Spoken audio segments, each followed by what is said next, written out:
passing in the thousands. Casino would become champion of 67. And then he's a Westman. They're passing in the thousands. Casino would become champions.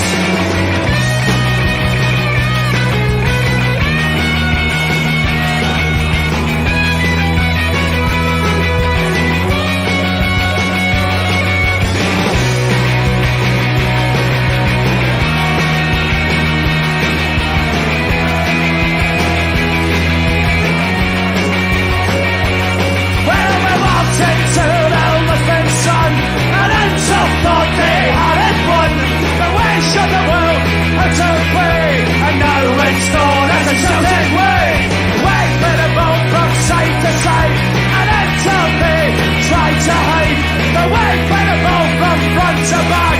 Attack, attack, attack, attack, 67.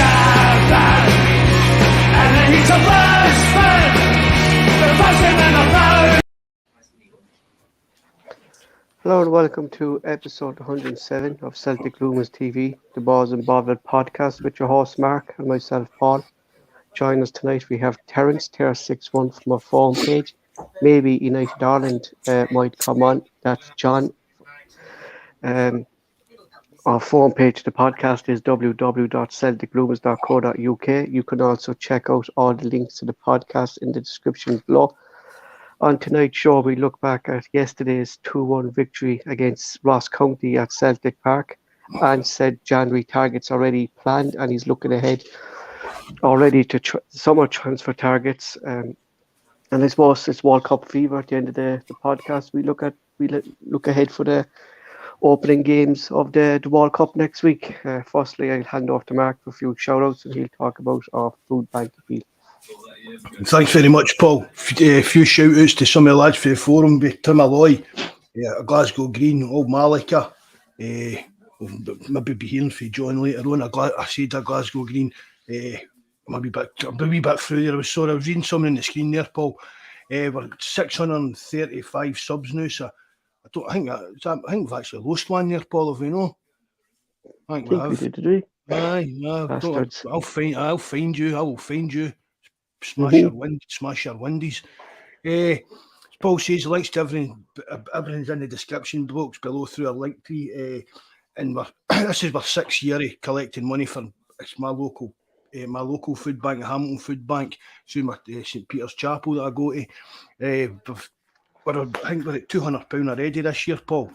Wow. Aye, Terence topped it up to the £200 earlier on, so big shout out to everybody that's donated to that already, and that runs to as closest to Christmas as I can get, just to get as much money as possible. So if you can afford to give anything, please do. If you can, no hassle, don't worry about it. It's not that kind of podcast we're after people's money constantly or that. But if you can, help share it about with people you know and see if it can help, because it's going to be really a tough time of year for people at Christmas this year. I think that's everything I've got, Paul. Mm-hmm. Right. So Celtic 2, Ross County 1. Paul, there's wee Connor just in the chat. Hi Connor, thanks for coming in, mate. Celtic 2, Ross County 1. Concola opening the scoring for Ross County from the penalty spots after another controversial handball penalty given against Celtic when Matt O'Reilly was alleged to have handed the ball in the penalty box. David Turnbull levelled on the 62nd minute.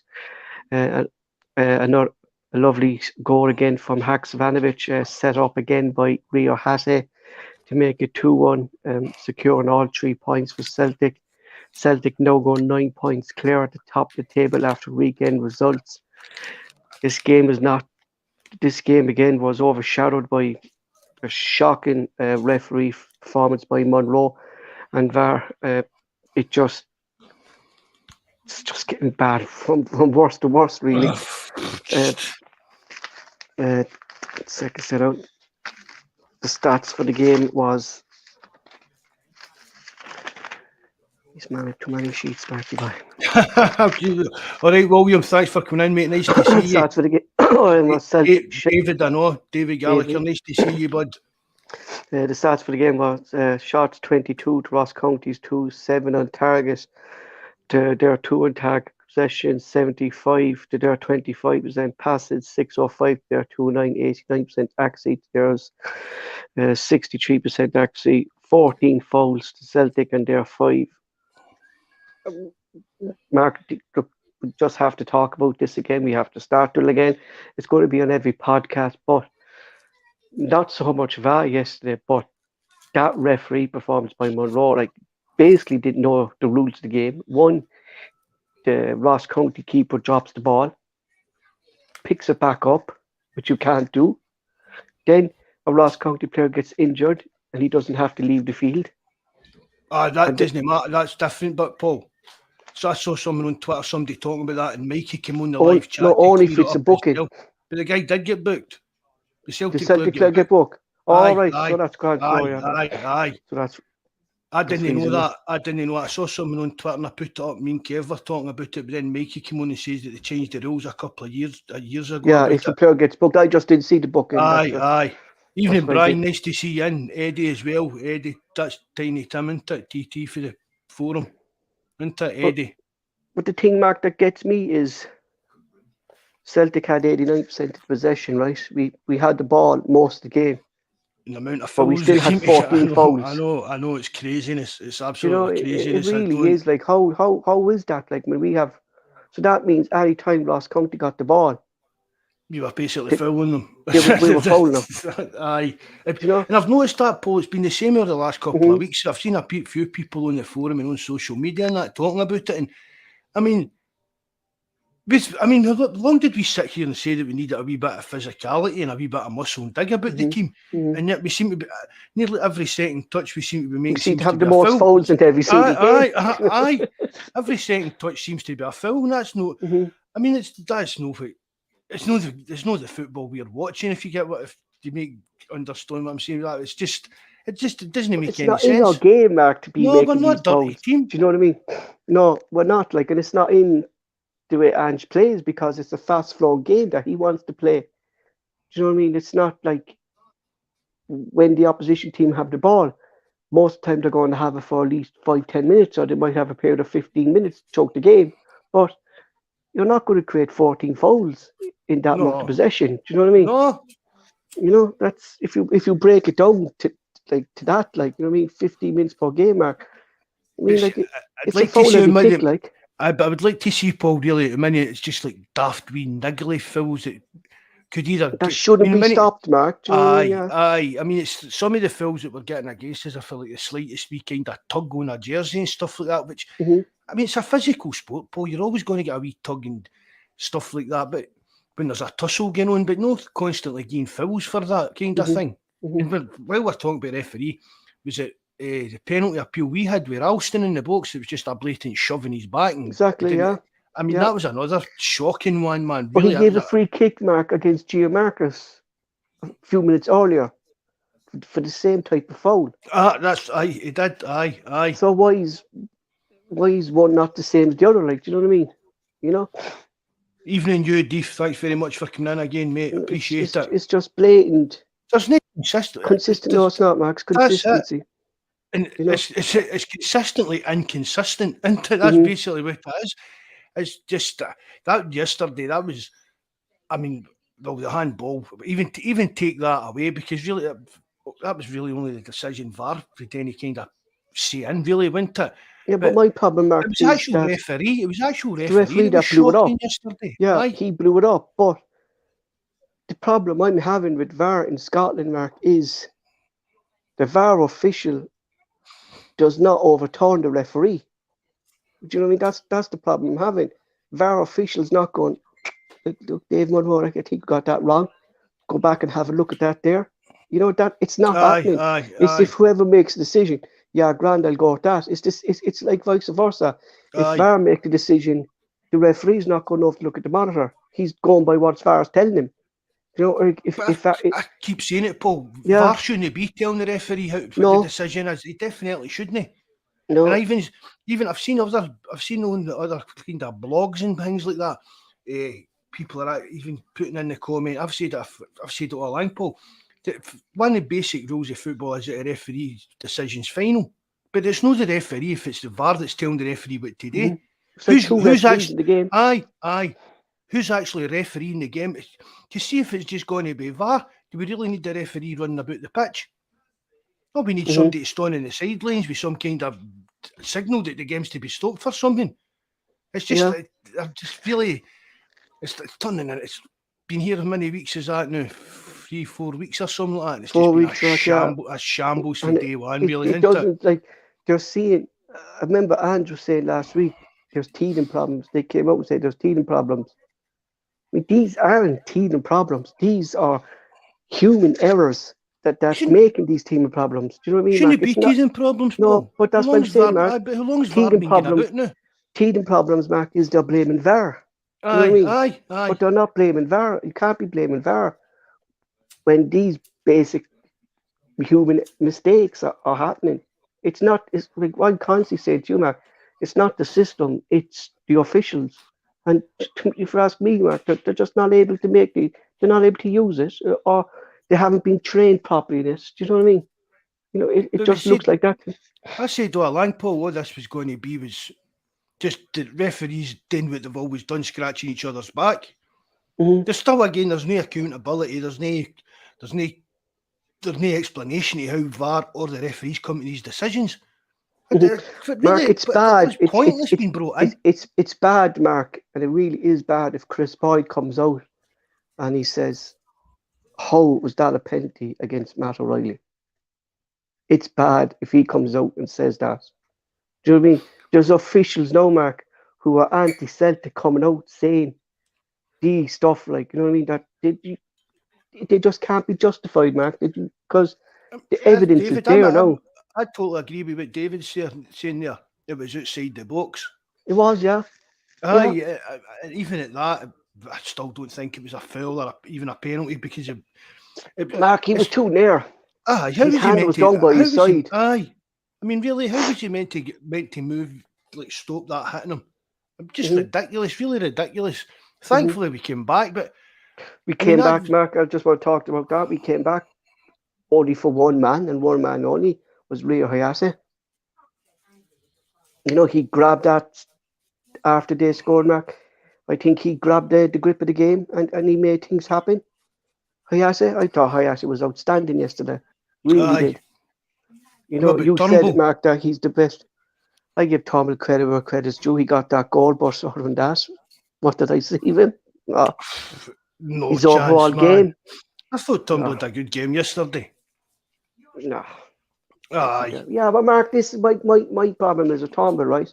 He got that goal, and the reason he got that goal, Mark, is because I'm so criticised of him. He doesn't get in the box as often as what he should have been doing. Do you get me?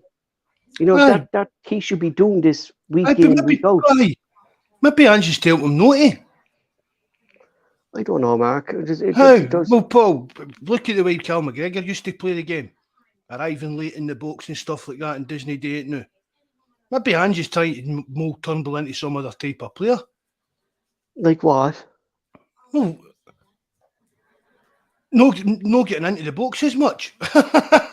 No, see that, but that's... But look, Cal McGregor doesn't get into the box as much as he did. He's totally changed his game, hasn't he?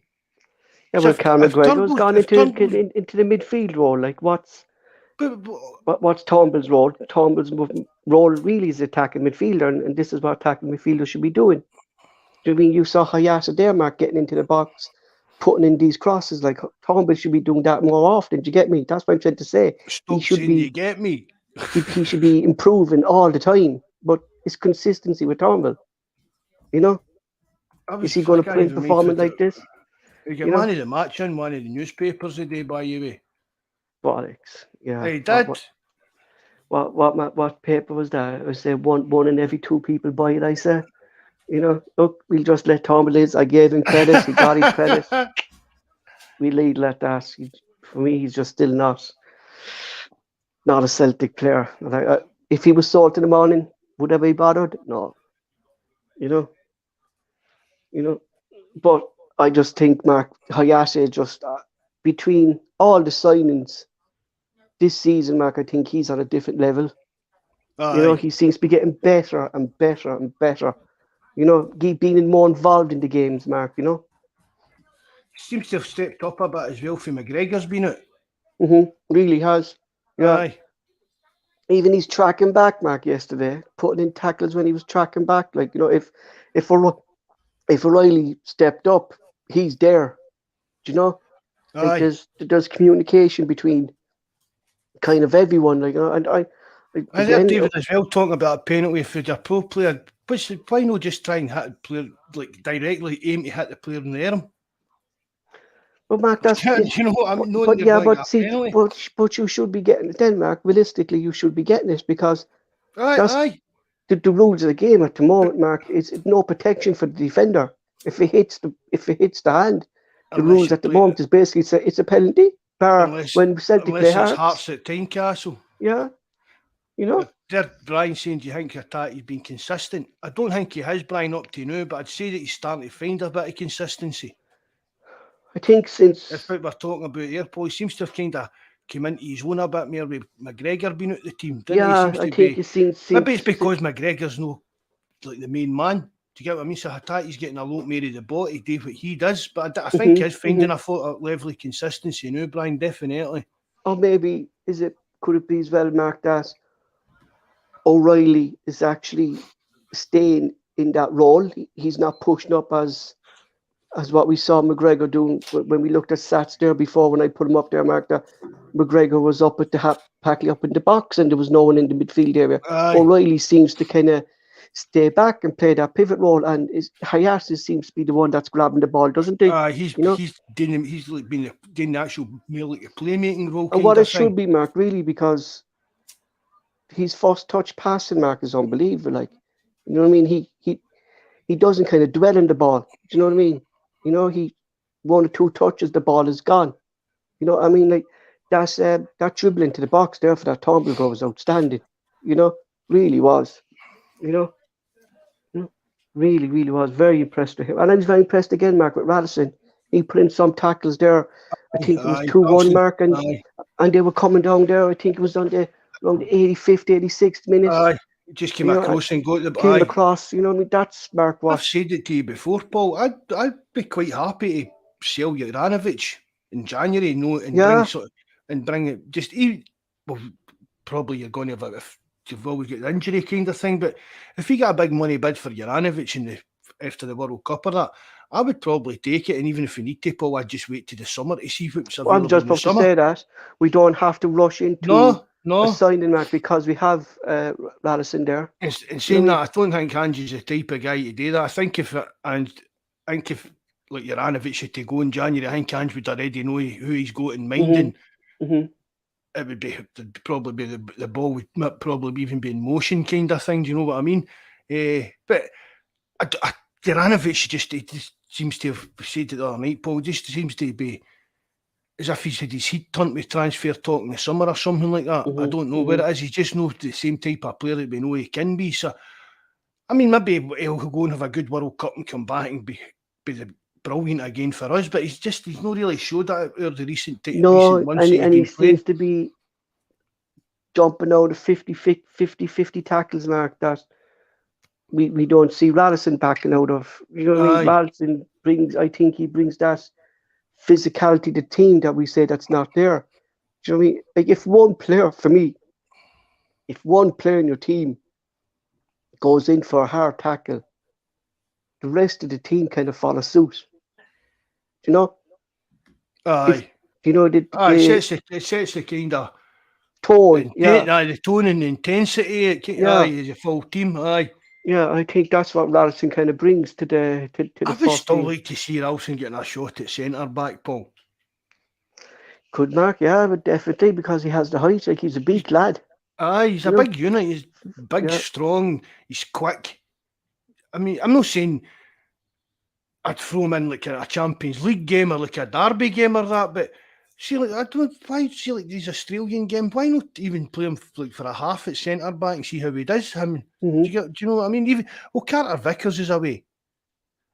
Yeah. So why not fling him up, as I said, in a friendly, put him in beside Starfelt or beside instead of trying Starfelt and Jens and Welch or something like that. try something. Just give to see yourself if a it, different option. Yeah, aye, somebody that, and then again, it's a case of if anyone would ever need to do it, we've got a player that we know we can play in there. Evening, Mappy, nice to see you again, mate. Thanks very much for coming in. I mean, we sat here, Mark. I think last Thursday, I think was this, and I said to you, like, we've anything like going into this World Cup break, 7 points, and anything above that is a huge bonus. And like going in 9 points, 9 points clear, Mark. I said, Mark, if we did not win or drop points against St. Mirren, it would give them a hand. But look, they were the ones who dropped points. But it was up to Celtic to capitalise on that. And we did capitalise. That's what we're seeing against this Celtic team, Mark. Is if we lose a goal, the team kind of doesn't give up. Do you know what I mean? Like there's belief within the team to score. Do you know what I mean? I mean, even for all the refereeing that yesterday, Paul, we were garbage in that first half. Yeah. And really, it wasn't until we really went a goal down that we started getting going. And for me, really, that's no good enough, Paul. But they've done that a few times, Mark, didn't they? This season, they've done that a few times. But you don't want to fall into that trap. I mean, how many times did we talk about it under Lennon, even under Rodgers and that, Paul? We've spoke about it umpteen times on here. You kind of, if we don't get this early goal, we seem to kind of like get into ourselves. We don't seem to play as well as we know we can. It becomes I don't know how to explain it, but we're just, the first half yesterday was garbage. I mean, let's be honest, even although we're winning games and that, Paul, a lot of the performances over the last few weeks haven't been good at all, even though we are winning games. And I know that's signs of champions, players are tired, etc., etc. But we've meant to have got this big massive squad. So I'm not buying that about players being tired. If players are tired, then that tired shouldn't be in the team, and there should be another player there champing at the bit to get into that team and do their bit. But we need to get back to the kind of high intensity starts to the game, Paul, that we used to see under Ange, because we've not been seeing that lately, and that's a kind of worry for me. I'd be concerned, really, Mark, at this going into November if some of the players are tired already. I really would. I'd be concerned. Jota the other week with muscle fatigue. I mean, this is a guy, right, Jota, that he's probably got kind of aspirations, and it might be of realistic aspirations, but he'll need to work hell hard. But he'll be hoping to play one day at the very top level of football, Paul. And he missed what Champions League game was it? Was it the first game against Real Madrid at Celtic Park? Missed two. He missed that, Paul, with muscle fatigue. A player for Portugal. Do you get what I mean? Real Madrid's probably the be all and end all to these guys for that neck of the woods, Portugal and that. And you're out with muscle fatigue. I don't even understand what that kind of is. Do you know what I mean? I don't know about that. They kind of the approach to the game, and that just seems to be a lot of Celtic team just kind of are out with silly injuries, Paul. Do you get what I mean? They're missing games through. And you'd be surprised, Mark, because it's a young team. Aye. Like going out with these injuries. Like if he's going out with these injuries so young, like for me, it could affect him in years on. Do you know what I mean? If he's suffering from kind of injuries like this already.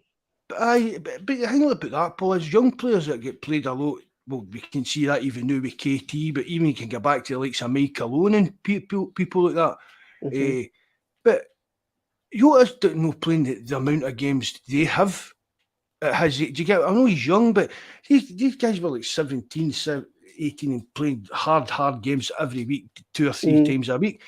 And Jota's not doing that. I mean, he's not playing Champions League games, and then next time he's playing Chelsea in a league game, and then the next week he's away playing with his international team. Do you get it? No, that's I thought that was.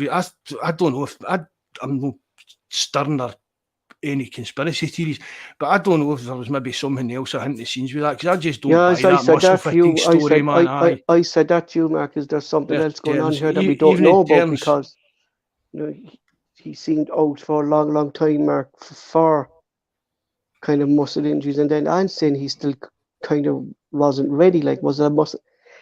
Was it a muscle tear? Do you mean more so than a muscle fatigue? You know, that's Well, what I'd be kind of looking at. You know. well, again, it gets down to Ange that he's not. He always he always plays his cards close to his chest when it comes to injuries and that. Paul, so it could even be down to something like that with his data protection stuff and that. But I just thought it was a really, really strange one because even if I was feeling a wee twinge of that, Paul, I'd be running through a brick wall to play against Real Madrid at Celtic Park. Yeah, well, players are different now, Mark, though, aren't they? These young players, Mark, they don't. You know, they just don't. Do you know what I mean? All right, You terms, bud. Good go evening, back gents. How years are we? ago. You go back Evening, years ago, Terms. Mark, and they'll have a split head, and they'll just wrap a bandage around it, and they'll play on. No, like we saw that with Abada, when he get that knock in the knee, Mark, against Real Madrid, and he went off, and he was grand then for the weekend. Do you know what I mean? Aye. You know, And I know sports science and that plays a part on it, but I still think muscle fatigue's a bit of a wussy thing to miss a game against Real Madrid with. True. Welcome, Terence, again. Just your thoughts on yesterday. Yeah, it was a hard watch, no, Paul, and not for the way Celtic played. It was just a hard watch with what went on, but it was a brilliant result because I was kind of the more I was looking at it, the more I was thinking, oh God, this is going to go the wrong way through no fault of Celtic. But yeah, brilliant result, and kind of shoved one right up, particularly the referee. Sure we might talk about that later on, but yeah, it was a brilliant result. It was huge, especially the fact that the other crowd had I got a draw that morning as well, so it was brilliant result. What was your thoughts? And like we kind of tipped it a while ago, Terence. There, what was your thoughts? And I think that was actually one of the worst performances. Just a referee who basically didn't know the rules of the game. You know. Well, it's either Paul, he doesn't know the rules of the game, or it's just out and out blatant cheating. It's one or the other, like, and either one is hugely unacceptable. I mean, how can a referee play a minute and a half of injury time in the first half? You either play a minute or you play 2 minutes. You can't play a minute and a half. And you have the Kyogo incident with the keeper. I mean, it's just like he made it up. It's just like he made it up as he was going along. It's like something, if you saw that in Sunday League football here, or junior football, or junior B football, or C football, you would laugh. You would laugh like going, like, Ref hasn't a clue what he's doing here. And this is a guy in top flight Scottish football. It's as I said, it's either complete incompetence by the referee or completely cheating by the referee. It's either one is hugely unacceptable, and you know it makes a mockery, and it just shows, as we had said a long time ago before VAR came in, there's nothing wrong with VAR. It's the people that run VAR that they're completely incapable of doing it, or again they're completely biased. But I said it to Mark even earlier on there today, like, if Celtic, and Mark probably said it's a fair point, they probably won't, but if Celtic shouldn't or don't call out this after that, like, there's something seriously wrong, because it's just the level of it yesterday, Paul, was just frightening. I mean, he couldn't wait to give a penalty for O'Reilly's one. He just couldn't wait. And basically, if that's a penalty, if you're a manager now, basically what you say to your players, if you get in the box and the opposition's in front of you, in my opinion, flick the ball straight at his hand, and it has to be a penalty. You know, I mean, Celtic wouldn't get him, but if it goes roles reverse like that, God, and he knows what's going to happen in the first derby match, or the next derby match in Ibrox. I mean, if a Celtic player is within 10 yards of a Rangers player and they fall over, they're going to be a penalty. Well, you know, I saw yesterday actually about that game was their penalty that Ryan Kent basically got booked for diving first for the penalty, and then it was VAR called it back, and the referee then receded the yellow card, and then gave the penalty. So it was VAR that made that decision. You know.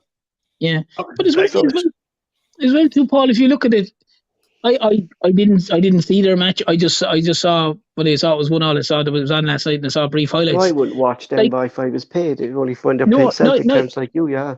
No, but yet in every game that they've played so far, like yesterday, there was 9 minutes injury time for their game.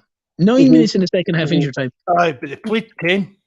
They played 10, yeah. So basically, I was actually talking to Mikey live on Skype while it was the game was ending. He was giving me a running commentary on it. But it's basically like it's nigh on basically playing another quarter of a half. I know it's 45 minutes before anyone comes in, but it's nearly playing another quarter of a half of football. To like 10 minutes. How in the name of Jesus can you get 10 minutes injury time? That's an unbelievable amount. Like and yet you go to the Celtic game, the referee couldn't blow up quick enough in the first half.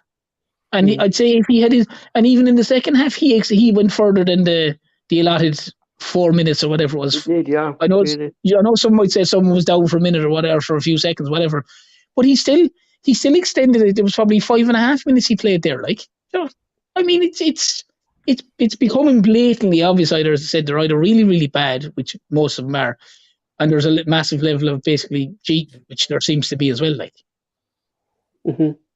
Mark, you just can't really disagree what Terence is saying about it. Like, there's conspiracy for two of them, cheating or just blatant stupidity. I used to just put it down to blatant incompetence, Paul. Although there was always be odd occasions, I'd say that it was justified of being caught doing it before. But overall, because I've spoke to Jonas and other people, but it's not just our games, it's Celtic games that suffer for this. But it's ridiculous. Like, it's hard to actually put into words. Is it cheating? I mean, let's be honest. Is it? Terence, do you honestly think it's cheating? I do, yeah. You do? 100%. See, I'm actually starting to come round to that kind of way of thinking as well, to be honest about it. But Mark, if you look at the stats, right, Celtic have 4 goals against us, penalties. Rangers have none, and they've 7-4, and Celtic only have 1. They've and you look at that tackle yesterday from Sands, where there's a blatant penalty when he kicked the St. Mirren player, and it wasn't given. I know. Do you know what I mean? It's like one rule for one and another rule for another team. I saw this on Twitter earlier and I put it on the forum, right? Celtic have conceded 17 penalties in the SPFL in the last 5 league seasons and been awarded 26. So that gives us a +9. Rangers have conceded 7 and been awarded 34 for a net of +27. According to Boy on Twitter, that's 300% more. Somebody else can work out the maths on that. And just for a reference, the guy put Liverpool are +13, Man City are +14, Madrid are +15, Barcelona are +12. Yeah, I mean, they're 2 big, massive rivalries in biggest leagues in the world, and you can see that they're kind of evenly balanced. Yeah. You know what I mean? But then you look at us, and it just doesn't. It doesn't add up, Mark. Like, I mean, you look at some of the penalties they're getting. It's just, do you mean it's just if they're getting those penalties, like, and then you see us against Hearts, you're going, where's the consistency here? Like, but it's a running joke. It's about what I said last week. See the one last week against us for Burnaby. That makes the Hearts one look even more ludicrous. Yeah. I mean, when the boy's standing, his back's to the goal, he's in mid-air and the ball hits him in the hand or the arm or whatever, and we get a penalty. The other one, the guy's facing the player 2 feet away from him, facing him, and he's airing him away out to the side, and it hit him. And then he runs away.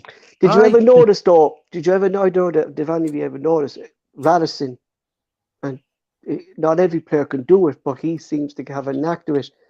Is when he's thrown himself the ball, his hands are behind his back. He puts his hands behind his back. Yeah. Not every player can do that. Like, but I mean, for me, that's shown that he knows if his hands are out and they hit his hand, it's a penalty. But if the ball goes out his seat ball and the boy, he does it back onto his arm. That won't surprise me, man. No, that's what's happened with Burnaby last week. I know his arm was behind his back, but if the ref was standing at the right angle, would the ref be shouting, "If VAR want to have a look at that?" I think that hurt his arm there, even though his arm's behind his back. It wouldn't surprise me something stupid. Yeah, it really would, Mark. Yeah, do you know what? If there was a penalty call for that, but even Malky McKay came out today, he said that he was talking to Ange in the sideline about O'Reilly's penalty, and he said, "There's no way this could be given." No. Do you know what I mean? And it was given. I mean, obviously, as a manager, you're going to take that, especially when you're Malky. Oh, of course, you can't blame him for taking the mark. Struggling to keep the team in. It's not up, but he actually couldn't believe it himself that it was given. Do you know what I mean? But You know? but you have to understand, Paul, as well. And I'm saying this as clear as day. If the ball touches a Celtic player's hand or arm in the box, Penalty. it's going to be a penalty. course. It's going to be a penalty Right. from here going forward. It's going to be a penalty, regardless of whether your man's an inch away from him or your man's 5 feet away from him. If the ball touches a Celtic player in the arm, they're going to award a penalty. Simple as that. Mhm. And that's why I think there's blatant cheating involved in it. I really do. And some of the nonsense is just some of the nonsense of it. It's beyond a joke. And the only time that Celtic got awarded the penalty against Livingston, which was even a dubious penalty we had discussed, they were probably happy enough to give him that penalty. They were 2-0 up at the time. Aye, that's the thing, Terence. They get it when it doesn't matter. Would we have got that if it was sitting at 1 each? Yeah, or 1 or 0 all, or they're not going to get a big penalty. They're not going to get a big penalty decision. They're just not. We always get penalties when we don't need them. As you say, Terence, we're 2-0 up. We get a penalty, so it really doesn't make much difference. But they're yesterday, they're 1-0 down. They get a penalty. That's a point. I know it's good for us that they still drew, but still they picked up a point on another dubious penalty. But that's the running joke, though, Mark. I said that to fellas in work. Fellas were saying to me, they're playing so. I said, they'll get a penalty with VAR. And they all started laughing at me. I said, you think I'm fucking joking, boys? Sorry for swearing. I said, you think I'm joking? I said, but it is. But that's the running joke, like. Oh, Rangers are losing, they'll get a penalty. And the problem is now with VAR, it's even more help to them that they can kind of justify it. That's the problem. Look, just even see when you look on the forum in that over the last couple of years, I mean, they're all Tim Alloy. Look at the money old Tim Alloy's made off of betting about Morelos getting booked and them getting a penalty in games. Yeah. He's making a wage off of that nearly every week. Do you get what I mean? And as you're saying, Terence, you can predict it now. I said yesterday that I think I said 4-1, was it, Paul? I said, but they would get something out of VAR, they'd get a penalty out of VAR. I'm convinced what you're saying, Terence. See, from now on, Celtic are going to at least have a penalty against them in the majority of games.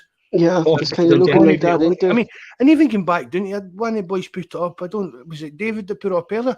I don't even think O'Reilly was in the box. I don't think he was in the box either. No, he was outside. He was out. He was half and half. Yeah, his body was on the line, but his hands were outside the box. Do you get me? You know, but even the ball was handed outside the box, though. Do you get me?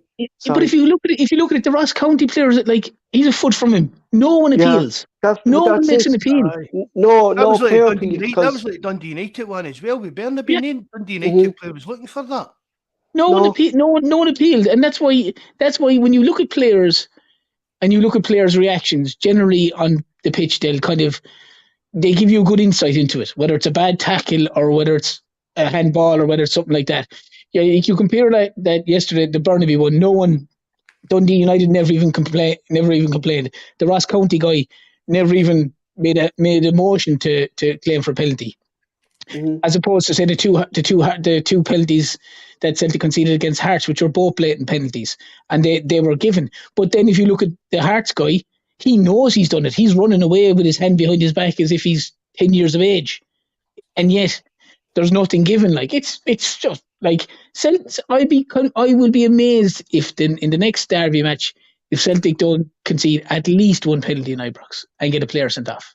I'd be amazed. Yeah, that'll be my most worry as well going into the next derby.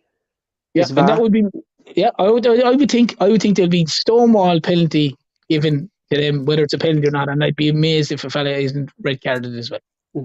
Like, that's just my opinion on it. Even Matt O'Reilly came out after the game and he said, like, the ball hit off my hand and my hand was down by my side. Like, what am I supposed to do? Do you know what I mean? He said it like there's been decisions gone against us, and I'd be surprised if he gets pulled in that. I think you might have a wee charge coming out of that, maybe, but Celtic should just fight it. Exactly. I'm sick fed up of Celtic just accepting stupid wee daft things like that, Paul. No backing the player up. But Mark, this is the time to be doing it. To do it when we're winning. Aye, you know, because if we lose it, why weren't you doing these ones when you were winning games? Do you know what I mean? Keep it consistent. Keep it consistent. But as well too, Paul, after yesterday, and Matt O'Reilly was dead right, And if the Scottish FA come and say, well, blah blah blah blah, they could turn this. Celtic should be turning around and going, sorry, can you explain to us how a referee plays a minute and a half injury time? First of all, can you please explain to us the reason why the referee gave a free kick to the keeper when there was no free kick, when the keeper put down the ball and picked it back up? Why is that not an indirect free kick? They're the rules of the game, Terence. He can't pick up the ball. No, do you know? And then there's numerous other incidents in the game. Can you explain how that's a handball and this one isn't a handball? If Celtic have a list of things and go to the Scottish FA and say, we need you to explain these to us. We need you to explain to us how this can occur. Give us an explanation as to why the referee done this, why the referee done this, why the referee done this, and why the referee done that. If the more Celtic keep quiet, the worse and worse these decisions are going to become. That's the problem. That's the one decision, Mark, that Terence said there that I actually just cannot get my head around this. The keeper drops the ball, he picks it back up and gives a free against Kyogo. I mean, I just really cannot get my head around it. It's like, what did Kyogo do? I mean, it was the keeper's fault. He picked up the ball. It was there was times during that game, Paul, I thought the ref just wasn't really actually in control of it. Yeah, but Jonas warned us about this referee before, Mark, and Jonas said the exact same thing, that this fella basically does not know the rules. And for me, it's coming down to the Scottish FA. The standards of referees that they have up there just aren't good. And I said it to you, Mark, there's a reason they don't have referees refereeing the Conference League, Europa League. They won't even get near a Champions League game, but they're not even refereeing in the Conference League. Do you know what I mean? Can you imagine any European team, Paul, coming up with a referee like that? No matter whether it's Real Madrid or whether it's some wee team for the back of beyond there in Eastern Europe, but if they come up against a referee like that in a European Bobby game, Madden was the last one, Mark. I think I said that, didn't he? He was the last one, and there was a complaint went in with the two, not just one club, the two clubs complained into the how was this fella ref in this game? And after that, there has been no Scottish referee. So that's basically showing that UEFA aren't even interested in these referees down here. I mean, they wouldn't get a game in the League of Ireland. No, that's what I'm saying, Terence. Yeah, we actually have better, and we're an amateur league. Yeah, better standards. Even Munster League, Terence. No, but that incident you said there, Paul, like the referee basically just changed the rules because the cross came in, the keeper caught it, Maeda went up for him. There was no whistle, there was no signal for a free kick. There was a few seconds later, then the keeper put it down. Then he realised Kyogo's in front of him. Then he picked it up. Then the referee went, "Oh, what did I do here? Okay, it's a free out. It's a free out there because of the challenge there by Maeda there 45 seconds ago." And you're like, "Are you serious?" Like, and even like I'd say even all the Ross County players were probably looking, going like, "What is this clown doing?" Like. And that's what Celtic should do. Making up as he goes along, like. Do you know what Celtic should do? Let Tom Boyd approach the Scottish FA about the decisions about the referee. The things he comes out with, Mark, and Celtic TV, they're just unbelievable, aren't they? He doesn't miss the target very often. I love listening to Tom Boyd. I really do. Just answer that, Paul. We'll go that way, Rod. Evening, Rod. The thing about that is, right, we've spoken about this earlier on, but Rod, it turns out if a player's been booked, the guy doesn't need to leave the park. So the Celtic, but I can't even mind what Celtic player was it that got booked, Paul? No, I can't remember. That's why you said I can't remember, Mark, because I really didn't get booked. Was it whoever it was that done the challenge, he got booked, so the guy didn't need to leave the park. It's a rule that's been brought in over the last couple of years that one of the boys on the forum just brought to our attention yesterday. Yeah, I knew that rule was there, but I actually didn't see the Celtic player getting booked. Do you know what I mean? That's why that's who I'm thinking it was, Terence Haksabanovic. I think it was him. But I'm like you, Paul. I don't think I actually showed you on the screen I'm getting booked, but I think he had been booked, and that's why the player didn't have to take off. But every time a player get injured, he's getting off. Tom Boyd's like, somebody must have told the referee the rules at half time and stuff like that. Yeah, do you remember when Matt O'Reilly went off? Yeah, some must have taught the referee about the rules of the game. I think they said, is it something like if it's a foul and the player, basically the opposition player, gets a booking, the player doesn't have to go off, or if it's just an injury, you have to go off. Like, yeah, but my problem is with that, Terence, right? Look how long it took then the referee to rave on O'Reilly yesterday. Do you know what I mean? It's like the player going off is getting punished for receiving treatment. It's up to the referee's discretion then to rave him back on. Like, O'Reilly didn't get raved back on there at about 2-3 minutes into the game. You know, but that's exactly the same as what I said at the start, Paul. Yeah, that's just the cheating, like. Yeah, but that's a rule. That it's basically like, why should the injured player? I know it's encouraging people not to go down and time wasting like that, but if you're seriously injured, you shouldn't be waiting on the sidelines 2-3 minutes to come back on. Like, you know, it's speaking about Haksabanovic, that was some goal yesterday, wasn't it? Mm-hmm. Really, really was. He took that well, didn't he? Brilliant finish. I'm liking him. I really am. I'm really liking Haksabanovic. I think he could. I mean, people in the live chat yesterday, Paul, I don't think he'll be here that long, and that I don't know. How do they know, Mark? Yeah. He's only young just because he's playing well. It's like people, Matt O'Reilly, he'll be away in January. Matt O'Reilly will only be leaving Celtic in January. No chance. Is Matt O'Reilly going to leave Celtic in January in the mid-season? No, unless there's an absolute crazy offer, it's not going to happen. And come the summer, there'll be a lot of interest in Matt O'Reilly, Haksabanovic, but are they going to go to a team that's going to be playing the Champions League next year? Mm-hmm. Mm-hmm. That is a big.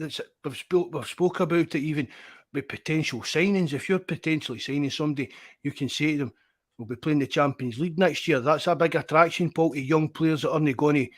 Do you get what I mean? Chelsea's not going to be signing them. Man City, Leipzig, they're not going to be signing them to play in Champions League.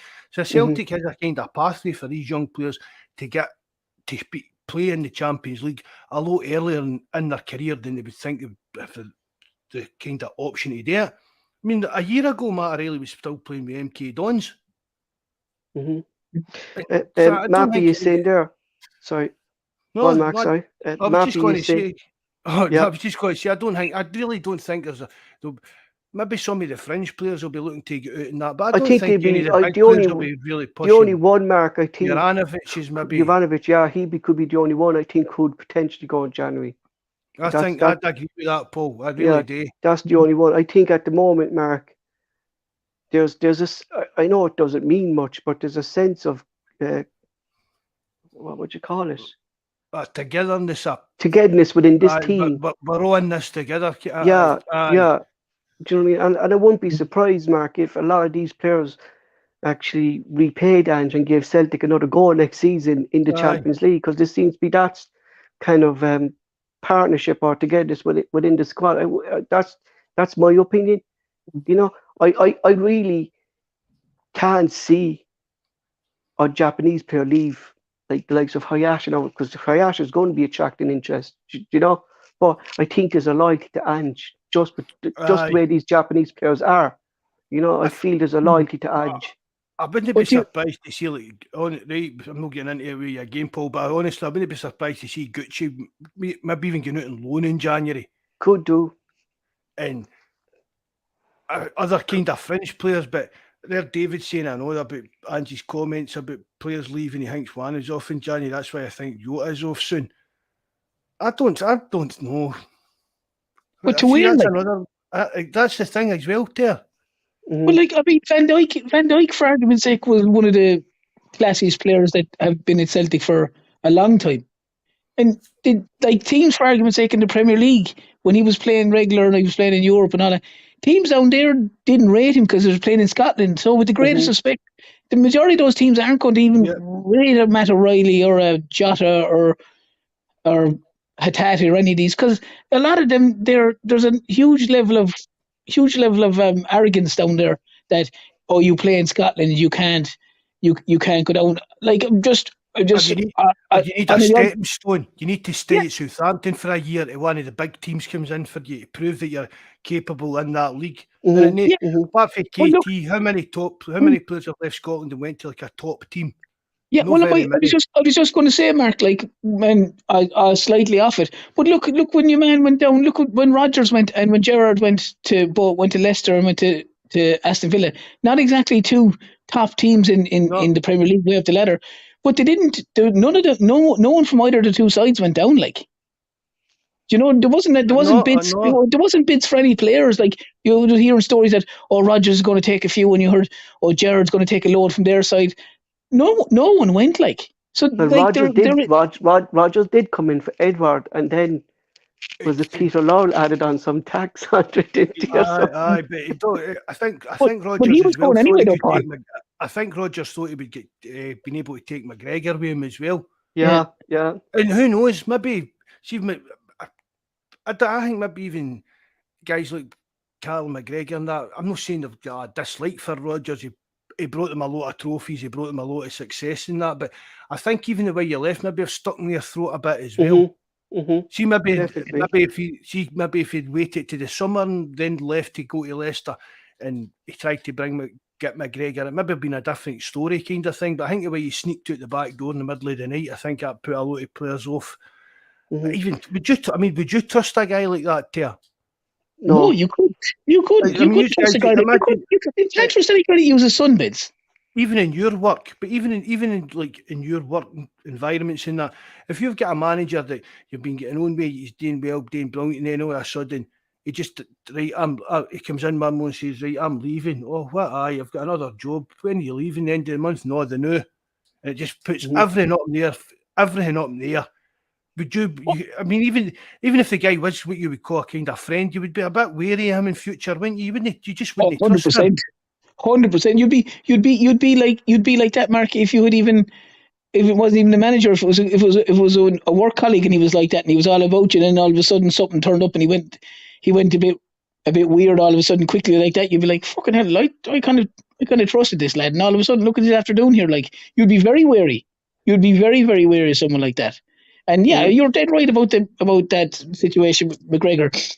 Like, McGregor might have been looking at that, and Rodgers could have said to him about coming down, and Rodgers could have said, you'll be involved in the squad, and like I'll make you captain. I'll give you this. I'll buy you a house off the club and everything. Yeah, but McGregor's club captain. He's obviously wasn't it, but he was going to be his club captain. He's a regular. He's probably said to him, the regular, like down there. I remember my dad brought me over to watch you when you were in the Celtic youths when you were 14 years of age, and I followed you ever since. I wrote to Danny McGrain asking about you for an autograph, of Callum McGregor. Evening, Steph. You're my wee hairy friend. I just want to come back to this Mappy things there. With all the crazy VAR decisions, aren't you delighted we're 9 points clear and have a few very injured players? Definitely. I mean, this is a sign of champions. Do you know what I mean? We're not playing our best, but we're still getting results. Players are kind of stepping up. We're winning. For me, at the moment, Celtic have to beat three objectives. They have to beat the team first, then the referee, and then VAR. You know, I mean, it's kind of three obstacles Celtic have to beat. You know, that's just the way it is. And it was true what Matty said yesterday. They're giving us bad decisions, and they still can't beat us. You know what I mean? But I'd be very surprised if he's not pulling that door. His comments yesterday. But Mark, he's right. Look, we've injured players. We're missing one of our top players. O'Reilly has stepped into that role, but we're still getting results. You know, we're not playing, as you said, we're not playing the best of football, but we're getting results. You know? Aye, we're grinding it out. Aye, but still didn't hide the fact that some of the performances, even outside the Champions League, I'm just talking about in the league, have been a bit dire over the last few weeks. This break, saying, Brian, if I was offered Champions League on 15 grand a week or 50k a week for no Champions League, it's a no-brainer. But it's not been to Cal McGregor. Scott Brown was the same. Scott Brown, these players could James have left Celtic. These players could have left Celtic for a lot more money, and haven't they? So who's to say that? I mean, who's to say that Matt O'Reilly's not going to say, here, this is actually, I'm actually happy here for the next X amount of years. I don't know his personal life, if he's married, if he's got kids or whatever, but the other things No, like he's that not come in. married. No, he's not married. No, she brings his mum and dad up to the games. All right, Yeah. but even Yeah. things like that would come into it. Do you know what I mean? It's like Cal McGregor and that's got to think about if I'm uprooting my family, I'm up doing this, and the Waynes are settled in at school, and I'd need to take them to a new school and stuff. So all that does come into it. But Matt O'Reilly as well. Like we'll not forget that Matt O'Reilly had no club. Do you know Matt O'Reilly had no club? Aye. And Celtic came in from it. He's not going to turn his about 10 grand an extra week's not going to turn his head turns when he thinks back to how he was at MK Dons when he left Fulham and had no team. And you judge that alone from, for me, his comments yesterday. He strikes me as a kind of a fella, and I think everything that's gone on with it, it's really, really, I think it's annoying the Celtic squad, but the one thing it is, it's unifying them big time. And it's basically, I'd say, behind closed doors, they're like, right, lads, we're going to shove this right up them. We know we're up against here. It's a motivation, right up against them. Yeah, it's a motivation. Like, it's a massive unity between the players because they're basically knowing what they're going out against. Like, and Matt O'Reilly said it yesterday, but like Matt O'Reilly, as I said, Matt O'Reilly had no club. He was training. I was thinking he was training with MK Dons, or he didn't. He refused a contract from Fulham at the time, or whatever it was when he was there. I think he was doing a bit of training with MK Dons or something like that. He's not going to forget that. And I actually think as well, just relating to Matt O'Reilly, that he's actually learning a lot from Ange. You know, he seems to become a better player himself. He's first team football, Paul, and he's also going to remember Celtic were willing to give me a chance. It's fine, all these clubs saying, oh, Matt O'Reilly was top of the stats. He was one of the top midfielders in all our stats and all our analysing and all this. Yeah, but none of you were willing to take a punt at him. Celtic were. And he's getting called up to the Denmark under-21s now as well. Like something that mightn't have happened if he was down in MK Dons, do you know? I mean, when you're reading a live chat there and that, everybody's like, oh, money talks, it always does. Players will always leave for money. But money doesn't always talk. I think it depends on the actual player, because Celtic's offered players a lot of money to come to Celtic. They didn't come because it was Scottish football. There's players done interviews over the years that said they got a healthy financial offer for Celtic, but they didn't fancy the Scottish League. So money doesn't always talk, although I do say that was the thing, Mark. He first time he didn't fancy Scottish football when he was signed for Celtic, and then Neil Lennon phoned him up and gave him a 5-year deal. Do you know what I mean? After we'd agreed a loan with him.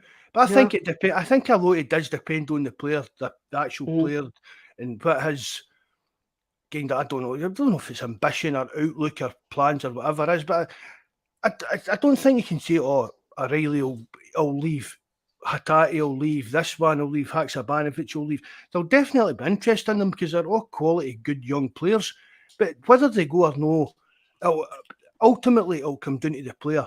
Because Celtic have always tell these players when they're signing them, look, you progress, you get better. If we get big money offers for you, we'll no hold you back. We're here to help you. We're help you to build your career, like we've done with Ayer, like we've done with Edward, blah, blah, blah. And we don't stand in the way. If a big money offer comes in, it gets put to the player if they fancy the move, and that's basically it. And whether the player says yea or nay, the club doesn't force anybody out the door. That never happens. There'd be certain players that'd be mad to go. They'd be mad to get out the door, so to speak, and there'd be other players that'd be quite comfortable to be playing with Celtic, because obviously you said they're going to be playing first team football, and they'll be playing Europe every season, whether it's Champions League or Europa League. They'll be involved in it. But you'll have other players from, like, for argument's sake, I think the likes of Jota, if he got any good offer, he'd be gone like a bullet. I think. Yeah, I would think so. He'd be that type of player. Yeah. Yeah, I think obviously, like, Juranovic would probably go as well. I mean, some of the other, like, to be honest, I couldn't see it in any of the Japanese lads personally, because I just think they have a different. They seem to have a different mindset, and there's nearly like an honour, kind of, so to speak. Whereas some of those, look, I'm not saying anything wrong with that. Maybe because they're foreigners, too. Yeah, maybe. I mean, is loyalty more like not even like a Scottish thing, like a UK thing? Do we kind of put too much of that kind of loyalty tag on things? Like, you can at times. You can at know what I times. mean by that? There's like, Yeah. it's like the foreigners come and go, but you're expecting a certain kind of loyalty because they're Scottish, because they're Celtic supporters. Because, do you get what I mean? That kind of because thing. because they're born and bred in the whole lot, like kind of thing, grown up in it. Yeah. Oh yeah. Listen, I agree with you wholeheartedly, Mark. On that front, but I do think that I think there's certain different individuals that have different levels of, if you want to call it, loyalty. One guy might say, look, they've given me my break. I'm eternally grateful for them. I owe them everything. You might have other guys that will have it as a terminology, the stepping stone. And if for like an Edward style guy or an Encham guy, if soon as someone comes in, they're out the door kind of thing. And I would think, with the greatest respect to him, I would think if there was a big name came in for, or a big deal came in for Jota, he'd be gone. If it was a bigger European side, so to speak, he'd definitely be gone, because I'm sure he has himself playing at a higher level down the line. You know what I mean? And I'm not having a pop at the guy, but he just gives me that impression, as opposed to a Matt O'Reilly or a Hatate or any of these boys. I don't think they'd have the same urgency to leave. That's just my opinion on it, you know. And nobody, when people are talking, oh, this one could leave, that one could leave, nobody talks about Abada, who I think is one of the best youngsters we've had in a long, long time. He's a bit rough around the edges, and his form's not been the best so far this season, but what he done for a young lad coming in that first year last year, that Abada's quality. But he was quality at the start of the season, though, Mark. He scored a lot of goals in the first 5 or 6 games. Maybe he fell off a bit there, like. But he'd a hat trick against Dundee United. I think he scored about 6 or 7 goals. But his stats, as you said, between goals and assists for a guy of he's 20 years of age is absolutely. It's like, if there was a fella in the Premier League and he'd done that, he'd be probably worth about 80 million. True. Traffic king about that. Just while we're on transfers. On there it's there, Paul. Can you read that? That's the latest stats, goals and assists and stuff like that. Yeah, but I can't come out there now because I'm on. Oh, right. The comments. Yeah, it says 9 goals, 2 assists, played 22 games, 30 shots, goals converted 30%, 70. Yeah, like, I mean, do you know what I mean? He's banging. He scored 9 goals, like, and 2 assists. The Kyogo one's a bit worrying for me, Terence, when you look at it. Oh, I can actually zoom in on that. Yeah, you can if you enlarge the screen. Yeah, Kyogo 11 goals, 2 assists. Shot accuracy 47%. Yeah, but some of his misses are terrible, Mark. I know. It's like missing your mouth with a fork, like. But the funny thing about it is, I do that quite regular. But your common? No. It is. Yeah, but your accuracy percent is only 22%, so don't worry about it. but for an out and out striker like him, he kind of needs 4 chances to score 1. But in his defence, he has seemed to sharpen up a little bit there in the last couple of games, whereas he looked like maybe pre the World Cup that looked like his mind was elsewhere. But he's the same amount of goals as this time last season. The same amount of goals this time last season. But if you look at that, you want to look at improvement in last season, and what Terence is saying there, Mark, like, he kind of dipped in form there, and I think that was down to all this trouble with the Japan manager at the time. There was rumours that he wasn't getting in, but ever since the Japan, what's happening with that, Pablo? He's out. He's not coming in because there was a player injured, and basically the Japan manager called up a different player. You know, so whatever's happened there, Kyogo's not getting into that squad. No, you know. David, back to this with you, David. So when do you think he's going to go? Like, I don't think he's going to go in January. No chance. And to be honest, come next summer, I don't really care who goes. Do you get what I mean? But I'm that kind of trusting Ange and Mark Long, whatever's going on behind the scenes. I've got plenty of trust. If somebody doesn't want to be Celtic, Ange did say that big players will need, and for the big players to need, we need that to invest in the squad to take us to the next level. So if Yacht is going to leave, fair I'm dues. expecting someone better to come in than Jota. Do you know what I mean? I said the same thing about Ivanovic. If Ivanovic leaves, I don't want Celtic signing a player for 1 million. You know, I want someone better. Spend that little extra bit that's going to take Celtic to this next level in the Champions League that Ange wants us to. Do you get me? Don't get bogged down on the transfer fees, Paul. We were talking about Matt O'Reilly, $1.5 million. Oh, I know that, yeah, but no, I know what do you you know what I mean. mean? Like, I don't want them making these kind of silly mistakes that we did before. Do you know what I mean? A gamble. Yeah, go for the best player that's there. Aye, definitely. Improve. You know, if you're selling a player, I mean, realistically, what kind of transfer fee do you think we should be looking for the likes of Jota? But good night, Brian, mate. Enjoy your shift. I say, Mark, we should be looking at about 15, 20 for him, at least. I'd say it's $1 million, 10 or 12. For Jota? I would think so at the minute. That's at the minute. Unless there's if you're to look at him now, I think he's definitely worth around the 20 million mark. Definitely what Paul has said. But unless he starts performing, because the problem is, Mark, is it's the Champions League where they'd be looking at. They're not going to be looking at massively at the SPL games. And the problem for me was he missed a couple of them with that fatigue thing. I was surprised he missed the Real Madrid game, to be honest. I know he came on and scored a cracker. I had a wee rant about that earlier on. Yeah. But I found it hard to believe. But I would think in the market that I think he might be more bracketed around the 10 to 12 million. No, I think he's more than that. But would someone pay that? Maybe not. You know? Maybe not, because they might say it's Scotland, it's not Champions League, it's not all the rest of that stuff. But you know what this? Do you know what this will be, Mark? We'll actually find out now how shrewd Michael Nixon is, because one thing you could say about Peter Law was he got the max for the Celtic players. Now this is a big test now for Michael Nixon, in my opinion. Aye. Grant, he bought the players, but what are we going to get for him? You know, this is going to be a big test for him to get the best value he can for players. Well, you know, I mean, let's not be kidding, Paul. He's learnt for the best. Mm-hmm. What you're saying, Willow. I mean, for all his faults, I've never faulted him for the money he brought into Celtic. Never in a million years would I ever fault him for the money that he brought in. But hopefully Nicholson takes the same kind of hard-nosed approach. So, but I don't know, man. He's kind of deflated me a wee bit with that terrace, man. I was going to say about like a £20 million mark, even just for because in the bigger scale of things. Again, it depends where he's going. You know what I mean? If it's a mid-table team out in Portugal or that, they've not got that kind of money to spend. But if he's going down to won't think he'd go back to Portugal, Mark. I think his ambition's too high for that.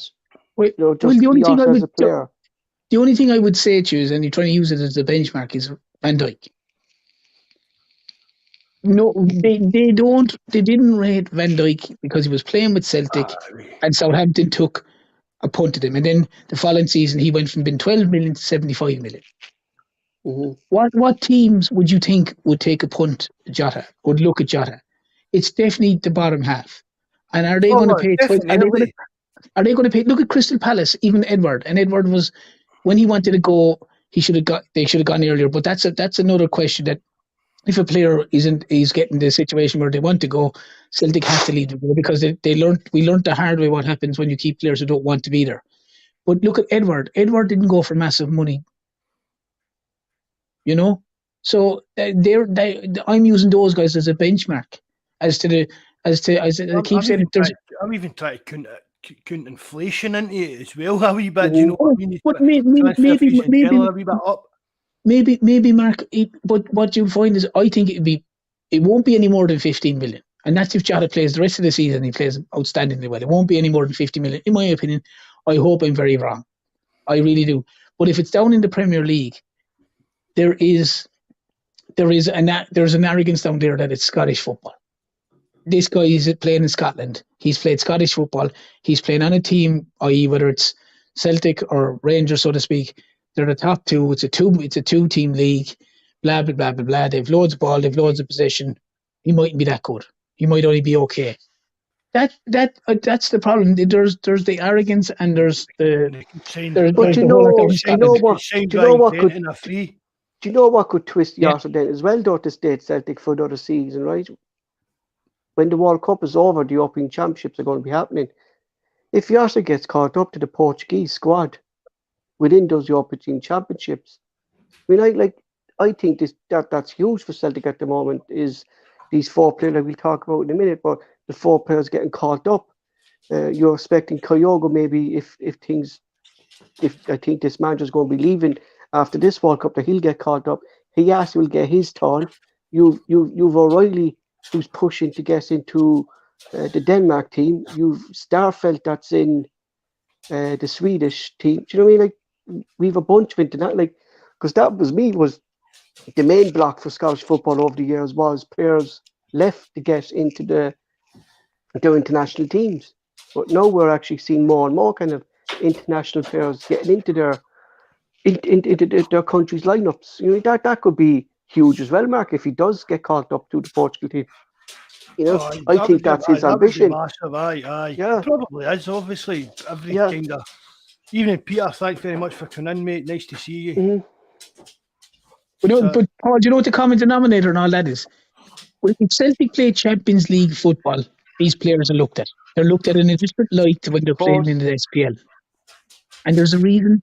There's a reason that the likes of Starfelt, and there's a reason that the likes of Jota, and the reason likes of that are basically brought into these teams. Like, with the greatest respect, Jota's brought into the Portuguese that panel because of the way he played in the Champions League games, the ones that he did play in.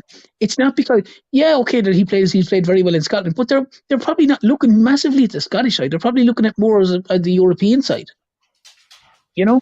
And it's no surprise that the likes of a lot of these guys, even like Starfelt last year in particular and all that, the guys who were getting called up, Cameron Vickers is a prime example. Would he have got called up to the USA team if Celtic weren't in the Champions League? Probably not. Probably not, you know, because the USA coach had a few, you know, wasn't 100% sure about it. The fact that they were playing in Scotland, the Japanese coaches come out and openly said that as well about players playing in Scotland. So, well, that's what I explained that to you, that he's in favour of kind of players home based. You know, that seems to be kind of a Japan thing. I think there's only, if you look at the Japan squad, I think there's only about four, maybe 5 players that play outside Japan. You know, because most of them aren't very good, Paul. You know, let's be honest. No, but that's a rule in general for them, Mark. That it's kind of the Japanese FA do it. Apart from your Japanese players, can you name another kind of top level Japanese player than There's one. He's played in the Premier League. Forget his name. I don't forget his name. I can picture him, but Kagawa. No. He's still playing, ain't he? He's playing in this kind of university league, Mark, that Rio Hertha played. That's where he's playing, in that kind of league. But if you, I don't know his name now, Paul, but if you looked at last year when Celtic played AZ Alkmaar, I don't know what his name is, I haven't a clue. They had a right back, the Japanese fella, and he was sensational. He was a good player. I mean, Tim, knew you bring him up. The 2 games I watched him against Celtic, I thought he was unbelievable, and I'd be quite comfortable to bring him in as a replacement for Juranovic if he heads for the hills if they can get him.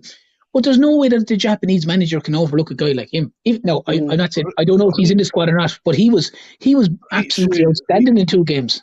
Ritsu Doan, that's his name, too. Ritsu Doan. He was brilliant in the 2 games against Celtic. He was absolutely brilliant in those 2 games for Alkmaar. But that's a guy that you'll be saying, if Japan leave him out because of their thing, I'd be amazed. I googled that, by the way, Terence. It's not as if I'm turning into Mikey and just name people. No, in fact, he's not at PSV anymore. He's at SC Freiburg. He just joined. He was with Alkmaar, all right. Yeah. PSV. PSV was it, wasn't it? PSV? Is it a different player? Well, I don't know, but just in that lad, he was. I'm just trying to find. I can mind who you're talking about. I'm just trying to Google him. Sorry, Terence, on you go. Ritsu Doan. Who? That's who I've kind of got, Paul, with a quick Google there. But no, he's a forward.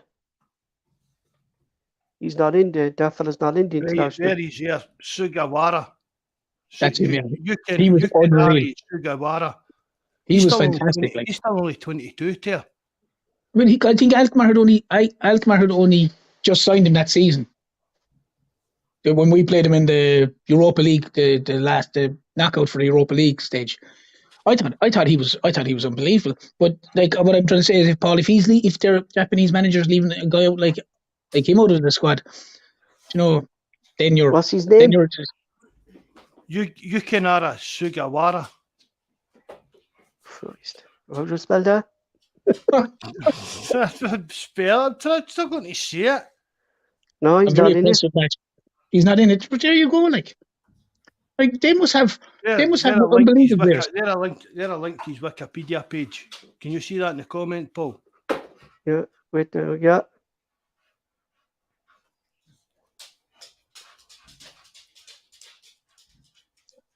Joined DZ Alkmaar 2020. Yeah, I thought he was. I thought he was very impressive. No,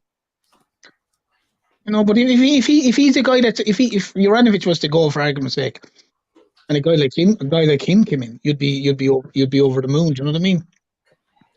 There's 10 players in their squad outside the Japanese International League. 10 players in their squad. So that's what they do. They kind of want more home-based players, but it's just the way the Japanese FA kind of want it. But Paul, any kind of wee country's going to be like that. Oh yeah, but that's what I'm saying, Mark. They want loyalty to the players who are playing week in and week out within. Sure, you could say the same to England. Like, look at the players. What's his name? Tammy Abraham there for Roma, overlooked, banging in the goals over in Italy, and he's overlooked in the English squad. A lot of countries kind of do that. Do you know what I mean? Unless you're Irish, we can't afford to do it because they're shit in the League of Ireland, so we can't call them up. How much better than the national team, man? No. What about I'm saying? Yeah, right back. You're talking about Terence there. I've just googled it as well. They tried to sign Kyogo at the same time. Doing about the same time. They tried to sign Kyogo at the same time, and Kyogo. I don't know someone. It's all coming back now. I know what you're talking about. But that's the type of player that Anne should be trying to even look at again. Yeah, but Paul, going back to your point there a second ago, I understand about the loyalties kind of things. But when you're looking at a team like Japan, like surely to God, if a player is playing with AZ Alkmaar and a player is playing with, we say Yokohama, whoever they were called again, the player playing with Alkmaar is playing with Alkmaar for a reason, and the other guy's playing with Yokohama for a reason. The man with Alkmaar is better.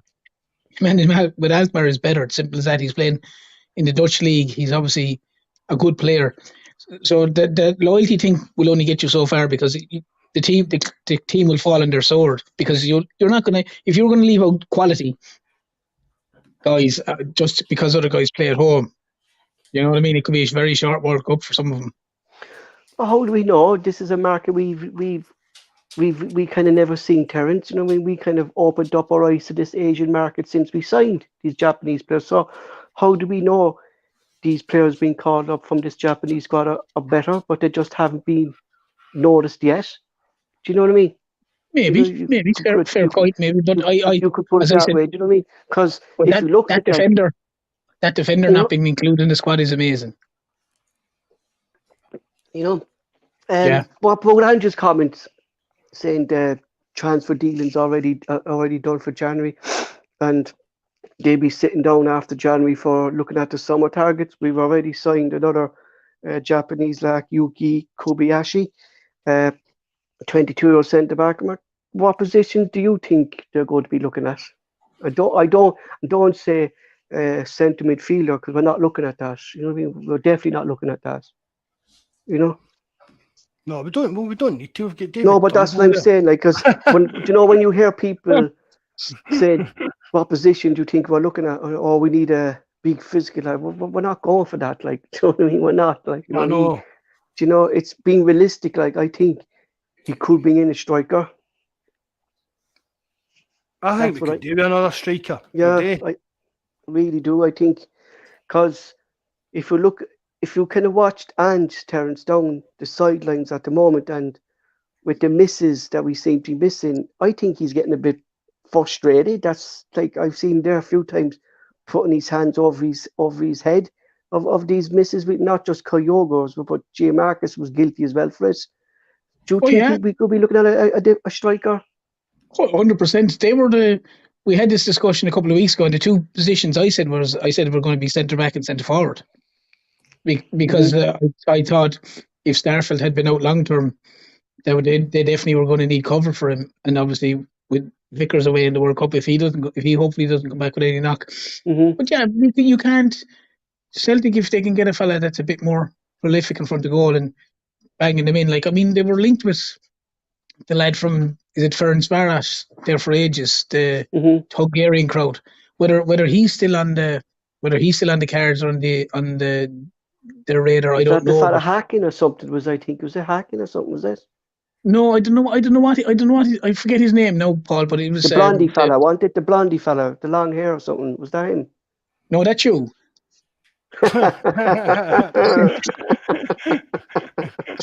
I knew that was fucking coming. I knew that. I shouldn't have said that. I really shouldn't. I shouldn't have said that.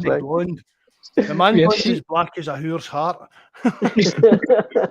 No, it's a fella. It's a fella they were linked with. Even like they had been linked with him in one or two previous windows as well. I think he's Moroccan. He's a Moroccan fella, but they had been linked with him a few times. But obviously, it's never come through.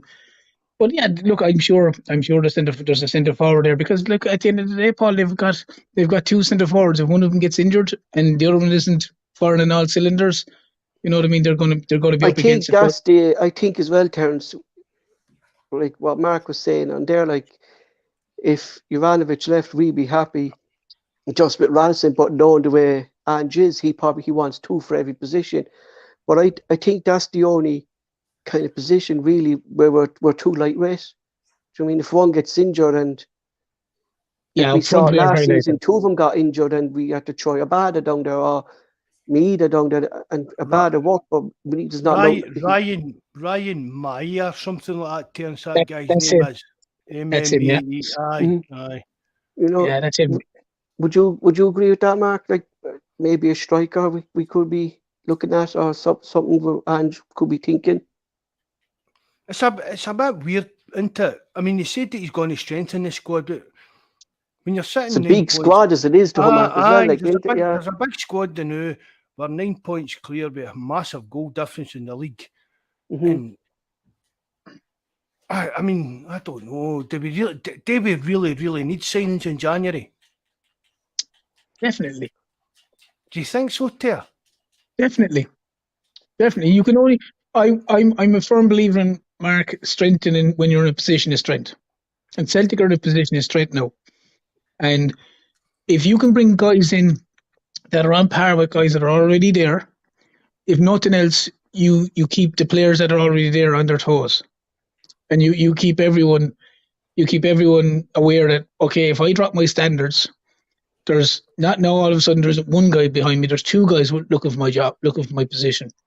I think it doesn't have to be massive amount, but two or three fresh faces into the squad, I think it would revitalise the whole squad and regenerate everything up.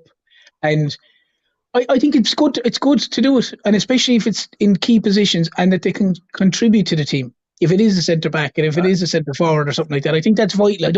As long as it's not just and I don't think Ange has that kind of mentality, but as long as it's not a kind of a fella like Amino Balde fella years ago, or one of these guys that centre forward that came in that was basically going to offer nothing. I think if it's players that can offer something in those positions like the centre back, or if there is going to be a centre forward or another position, then yeah, 100%. But only if they can offer something to the team.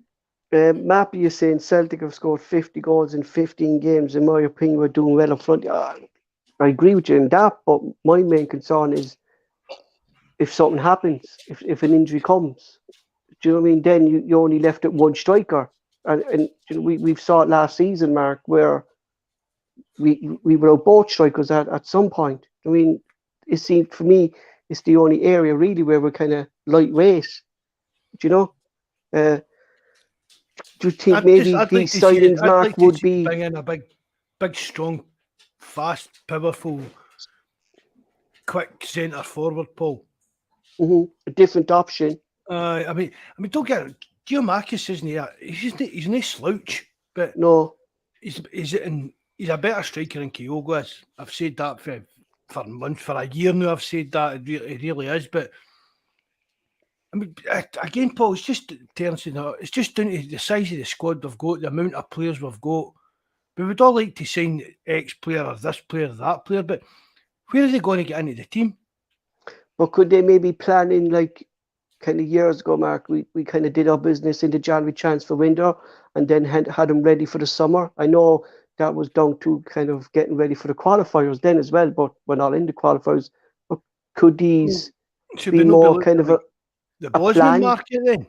No, what I'm saying is, remember in January we used to kind of buy players in January and then we used to have them kind of ready then for the qualifiers when the qualifiers came early. Do you remember we used to do that? We used to buy 1 or 2 players in January and used to stay then, but you kind of never saw them in the team, and then they kind of pop up then ready for the qualifiers for the Champions League.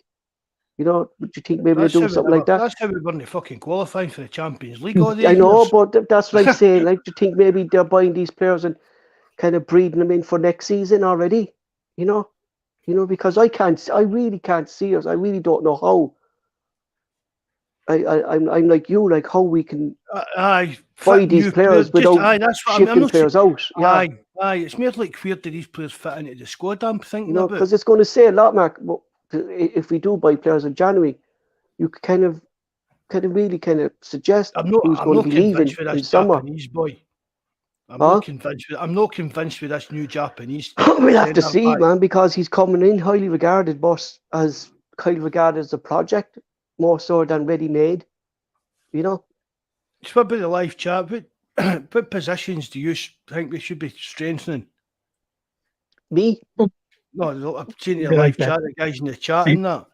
But as well too, Paul, Mark made a very valid point there the week before last. It was, if you're talking about strengthening a position, and for argument's sake, the 2 boys up front, we're talking about centre forwards.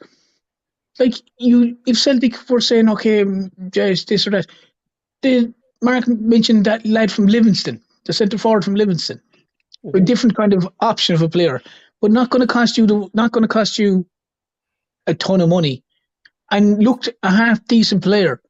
Like, if Celtic didn't want to go bananas and try and bring in a top flight guy because they mightn't have the money, they mightn't. It's hard. It's always that bit harder to get a top flight guy during January, they seem to say, because they're always at clubs and one thing or another.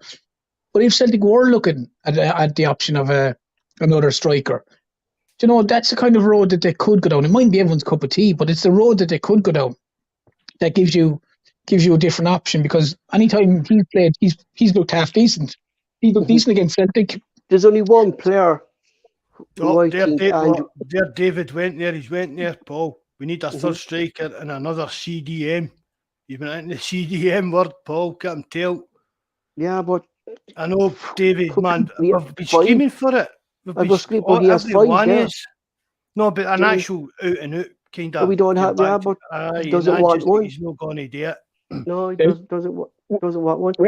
Wait till even fucking Lewis Ferguson signs for fucking Juventus to know all about it. I think there's only one player that Ange would possibly look at in the SPL, would be someone who maybe might suit that role, would be the young lad Devlin for Hearts. I thought he did a great game against us the other week. I think Mark, he'd be the only one, if we were going to sign a player in the SPL, that he could be the one, because he looks like a player that could play. That he could play the way Ange wants to play. He looks like that kind of player, But he's an Aussie as well, so he'd know him well, like so. Yeah, aye. I think as well. I was really impressed with him. I'd actually give him man of the match, Paul. I said that the review we done it in that. I thought he did a great game against Celtic. I think as well, Mark. Just my opinion. I think we need to start planning as well for Joe Hart. When Joe Hart is going to leave, I think we need to have scouting to go, because fair enough, I just don't see Seagrass as a number 1 for Celtic. Really don't. You know, No.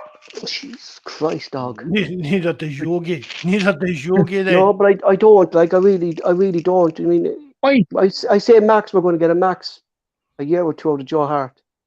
You know, and we'll maybe in his second year left, his last year left, like, is he going to be the same keeper, the same flexible? Like we see this now with McGregor. He's not the same keeper. I think we need to start planning for Joe Hart. But why do you think? Why would you think that Seagrass wouldn't be a number one? He's just not Terence. He just doesn't feel confidence in me. Do you know what I mean? He was a big player with Dundee United. You know, he just, I don't know. I was never for him signing him. You know, Yeah. but in the games he's played for Celtic, he hasn't. To me, he's been very impressive. He hasn't done a huge amount wrong. But then what has he got to do, Terence? Really? Do you know what I mean? Not much. You know? But you could argue the same. You could argue the same point with any Celtic keeper, Paul. No, but Joe Hart makes big saves. You know, I just don't see Seagrass as that type of keeper. You know, that's just my opinion. Just being a keeper, man. That's fair. I think he'd be able to step in there. Obviously, he wouldn't be the Joe Hart, but I think he'd be an excellent keeper if he had to come in and if Joe Hart got injured tomorrow. That's what I'm saying. Yeah, grand. Yeah, back up. Yeah, Terence, grand. But would you like to see him as a number one? I wouldn't have an issue with it. But would they bother me in Scotland, Paul? Would they? Yeah, but if we're talking about going this next level, I agree with that. Do you know what I mean? No, I agree with that. But I'm even looking for an upgrade on Joe Hart. I think domestically, Paul, Seagrass would be good enough for us. But if I agree, if Joe Hart's, I mean, what is he, 35, 34, 35 now? I think next year will probably be his last year. Yeah, that's what I'm saying. Yeah, so I think we need to be planning. But it's back to what I've said about goalkeepers. Do we try and get a young goalkeeper? Do we get your wee Toby boyfriend up, promoter? Do we just go for another Joe Hart, another 33-year-old guy that's coming towards the end of his career, but he's still got something to offer? It's hard to call it, like, really. Aye. I mean, I don't get us wrong. Seagrass definitely. See if Joe Hart get injured and be to play the rest of the season, but Seagrass, I'd be quite happy with that. Yeah, Zach, I'd be comfortable with that. Getting into Champions League and stuff like that. No, I wouldn't take Seagrass turns, honestly, wouldn't he? But do you not think Celtic are going to be very, very slow to go down that route because of the debacle of paying big money for a young keeper that went basically pear-shaped and. So the likelihood is they might go down the road. Do you know what I'd be worried about? Do you know what would frighten the shit out of me? And it's no more of a lie. If we signed a keeper from Japan, because I've seen those keepers in Japan, and believe me, they do not stop balls. They're more of a freaking a defender rather than a goalkeeper. They'd be out in the halfway line, everything with the ball. I mean, you're looking going, Jesus Christ. I don't think they will know that right now, Paul. No, but do you know what? Because when all these Japanese players were signing, if I saw Ange sign a Japanese goalkeeper, I'd shit myself. I really would. You wouldn't be the only one, Paul. You know, I really would. Like, it's just the physicality thing and stuff like that would really frighten me. Like, you know, really would. You know, it's. I think it's something we just have to be looking at in the near future. I say we get another year out of Joe Hart. You know, really. Yeah, but as you said, as Mark said, there's Celtic keepers at the club. Are they? I need them likely to. Toby's not ready. Yeah, someone to play. For argument's sake, the likes of I'm only using names. Is Conor Hazard going to come back? Is Barkas going to come back? I think he's finished. I think Barkas himself. He was getting rave reviews on the internet, are they, Conor Hazard? Yeah, he has been. Yeah, he won the league. You won the league, and he's still in the Europa League. Yeah, he won the league with. Is it Helsinki? He's with or something like that? Is it? And they're still in the Europa League, the knockout stages in that. Yeah, you know, so they won the league. Doing well over there. You know. So but then you look at it then. But when he was with Celtic, he was dodgy. Do you know what I mean? Some players can be good. Look at Barkas as the prime example. He's a different keeper since he left Celtic. I don't think Barkas himself will come back to Celtic. You know? I think so. He's burnt the bridges in that one, Paul, himself. Yeah, exactly. Do you know what I mean? But I think it's really... It's the most important signing in your squad. And if you don't get it right, it just affects the whole. Like we've seen it 2 seasons ago with the goalkeepers. If that position is not right, your back four is not right. You know, it builds confidence throughout the whole team as well with your team. And Celtic need to get this right. You know, they really, really do. Like, and hopefully we do. Honestly, I would honestly just probably prefer we would down the route of looking for a kind of 33-year-old, that kind of route. Mm-hmm. I know it's maybe a bit of a pipe dream, but I mean, what age is David De Gea? I'm not saying David De Gea would come to Celtic, but you get that kind of. Yeah, but he's that age now. Yeah, exactly. Something like that. An older keeper that know at the top of his game, no good enough for the top level, stuff like that. Still want to come and win a few trophies and stuff, rather than. Well, I'd say, Mark, that could be the template they're going to work on, because, as I said, the Joe Hart experiment, or whatever you put it, has been successful. The Barkas one has been a failure. So the likelihood is they'll go, look, we'll go with the tested and proven keeper. We know what this guy can already do. They obviously took a shot on Barkas and it didn't work out. Plus, as you said, if you try and base it more in the UK based keeper, so to speak, you're not asking a guy like Barkas to come from the Greek from the Greek league over to the Scottish league, and there's the acclimatization, there's the whole different of everything. The likelihood is, if there's a fella in the Premier League or even in the Championship in England, for argument's sake, and he's near the end of it, he's coming up to play in Scotland. It's not a cultural difference. You know what I mean? There's no big shock to him. It's going from one of the English leagues maybe up to the Scottish league. It's not a big difference. Whereas you're trying to bring a guy from the Greek league or one of these other leagues over. You know, they just may not have set, like Barkas didn't settle, obviously, with COVID and the whole lot. So it more than likely could be the template that they will work off, Mark. Mm-hmm. I think it's the best way to go.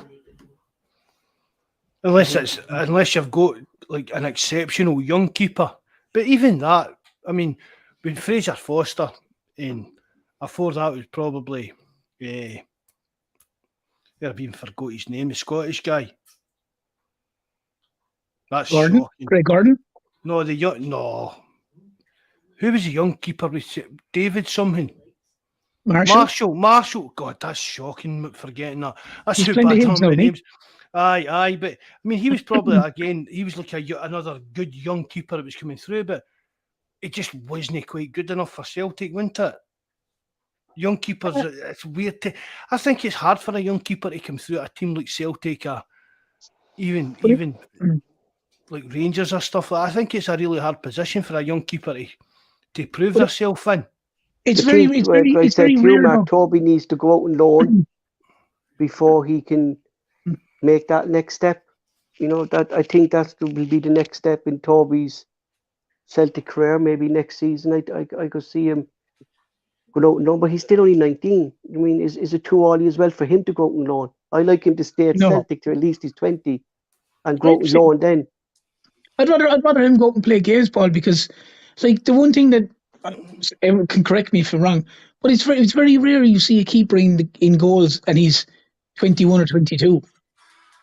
In any even in the Premiership, I could be wrong now, but it's very rare you see a young keeper in goals, whereas there are always a lot of like for Southampton.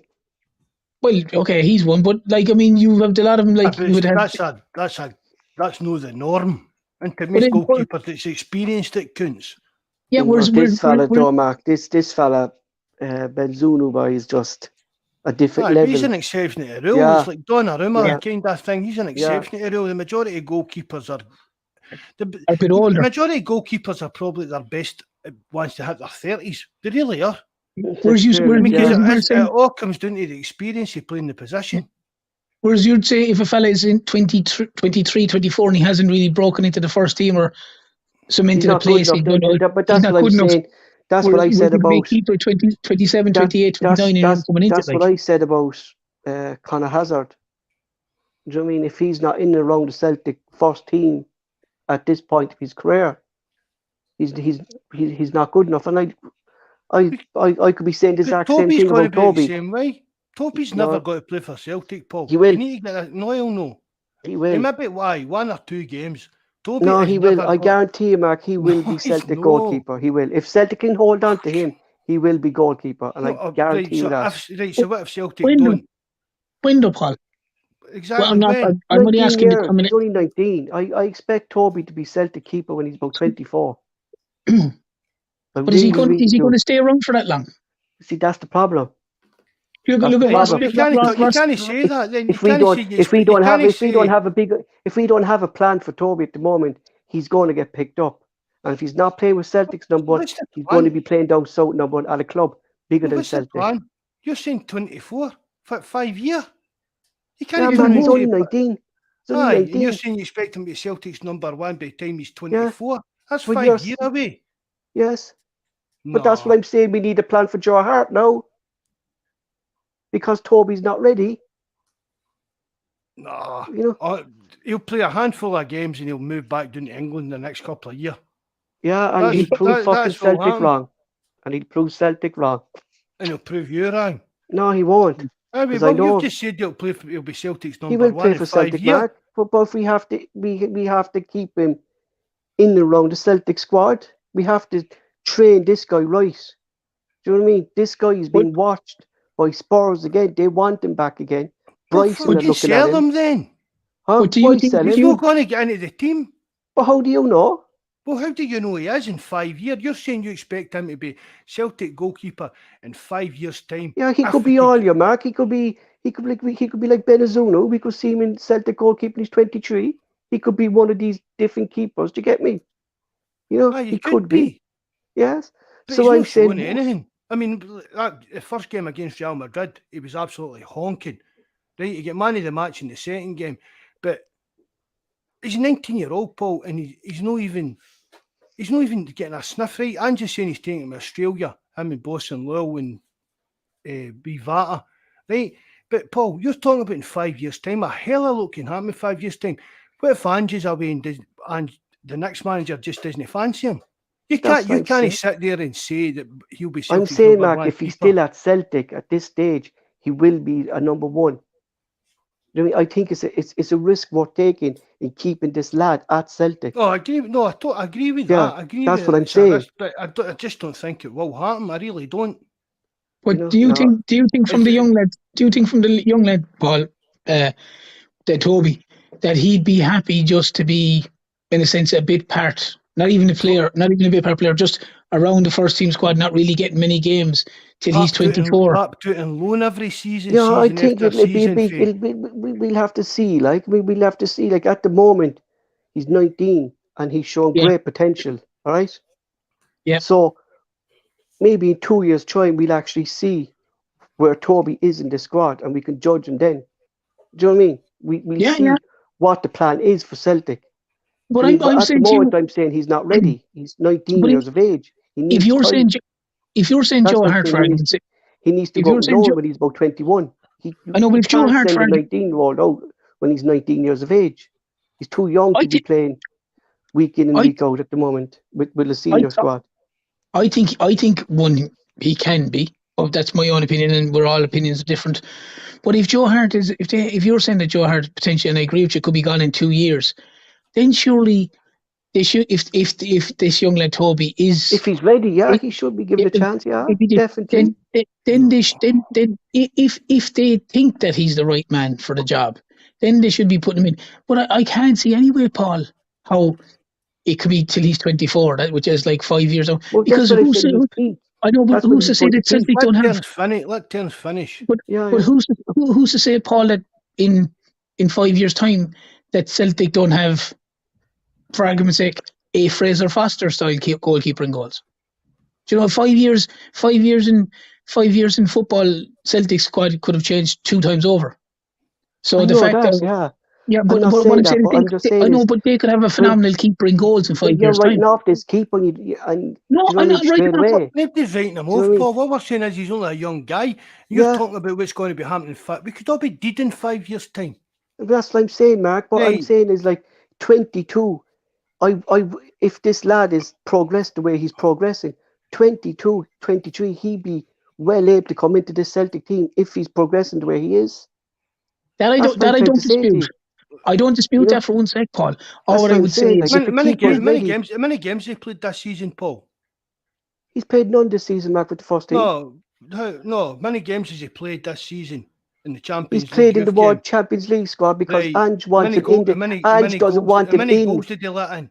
Did you see him in that first Real Madrid Mark, game, there's a different level, Mark, to Real Madrid youths and Celtic youths. Come on. How? Of course there is, Mark. Real Madrid youths are well above Celtic's fucking youths. Right, but did he not get man of the match in the second game? He did, yes. Right, so where's the difference then? He get pumped rotten and embarrassed rotten in that first game. Some of the goals he let in was shocking. He doesn't but you could say, Mark, as well, like the defence was shocking that day. He doesn't get into Lowland League games. He doesn't because he's not in the squads, Mark. He's not in the squads. But that's my problem. That's what I'm trying to say to you. We have a risk of losing this keeper at the moment because Ange doesn't want him involved in the B team. Ange wants him training with Stevie Woods and Joe Hart. So there's a plan here. He can still train with him. He can't play in the Lowland League because he's a foreigner. No, it's not that reason, Mark. It's not that reason. No, Ange specifically doesn't want him down there. He wants him training with Stevie Woods. He can still train with Stevie Woods and play for the youths, Paul. He can still play. Yeah, but you're not listening to me, Mark. They don't want that. Why? That's why they signed this keeper, Clark.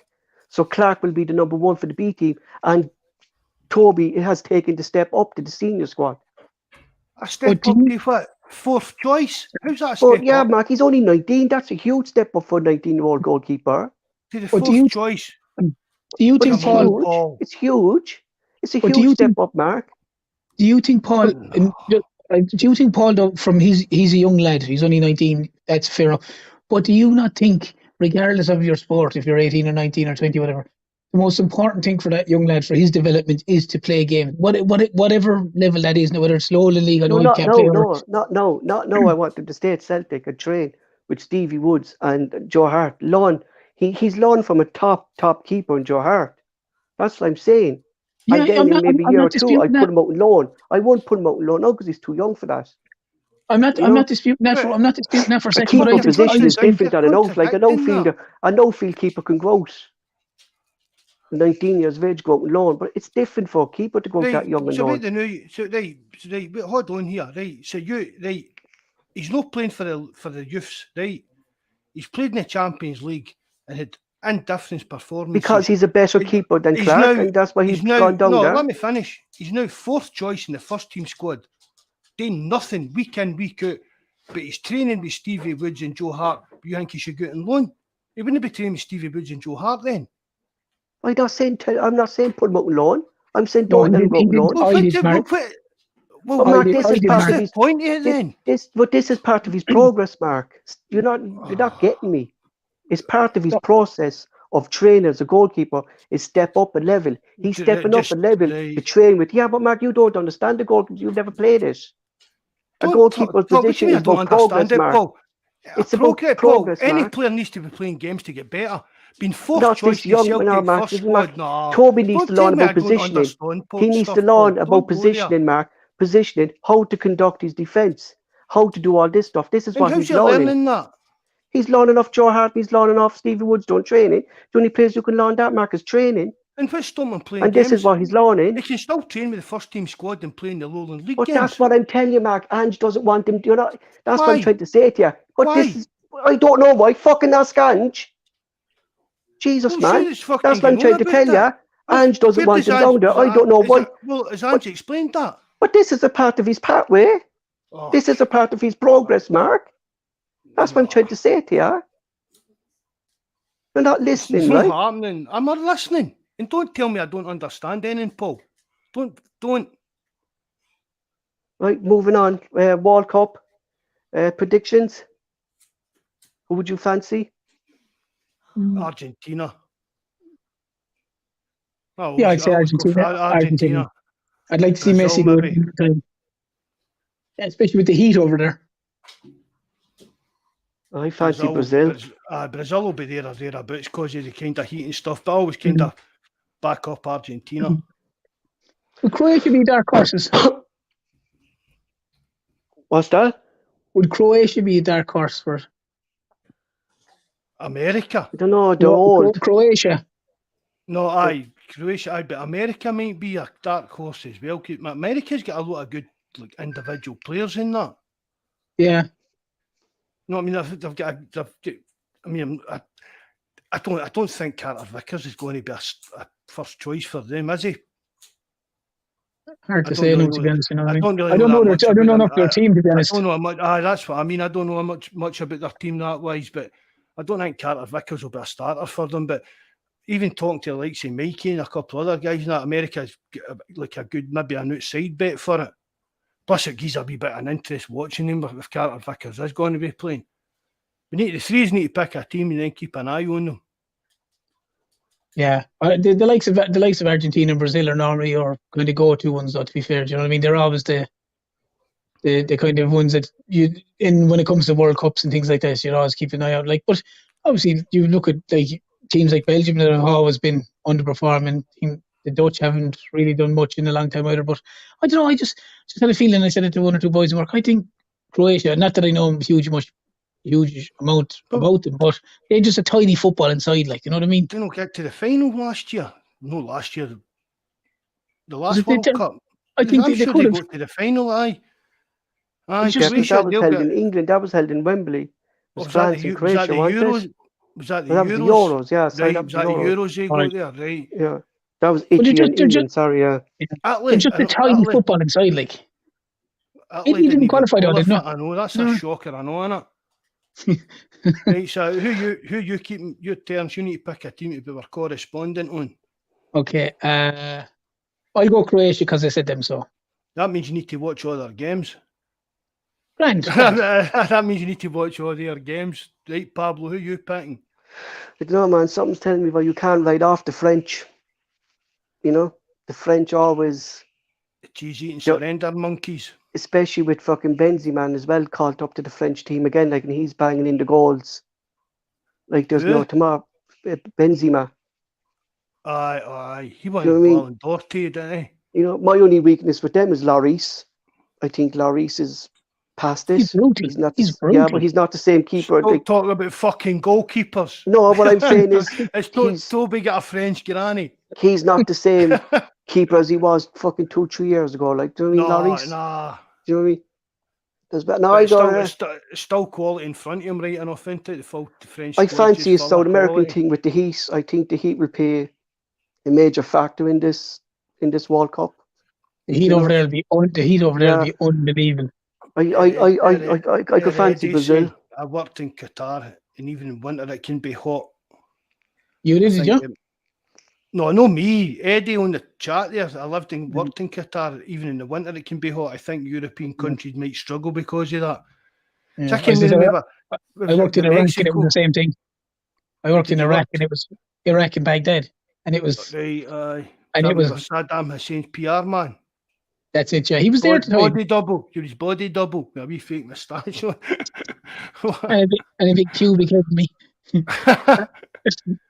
Yeah, he was that propaganda fella. It was chemical turns. Remember that? That was brilliant. That he said there was nothing to see here, no invasion, and then the American tanks coming across him. It's going to be a real weird World Cup, isn't it? Of course. Oh, it'd be very strange, yeah. Very strange. 17th of December, we're going to be back, is it? 17th, I think it's against Aberdeen, is it? I don't even know what the first game back is. Aberdeen, I think I saw that, Aberdeen. Is it that late, Paul? Because I know for argument's sake, the Premiership is for their next games back are the St. Stephen's Day. No, ours is 17th.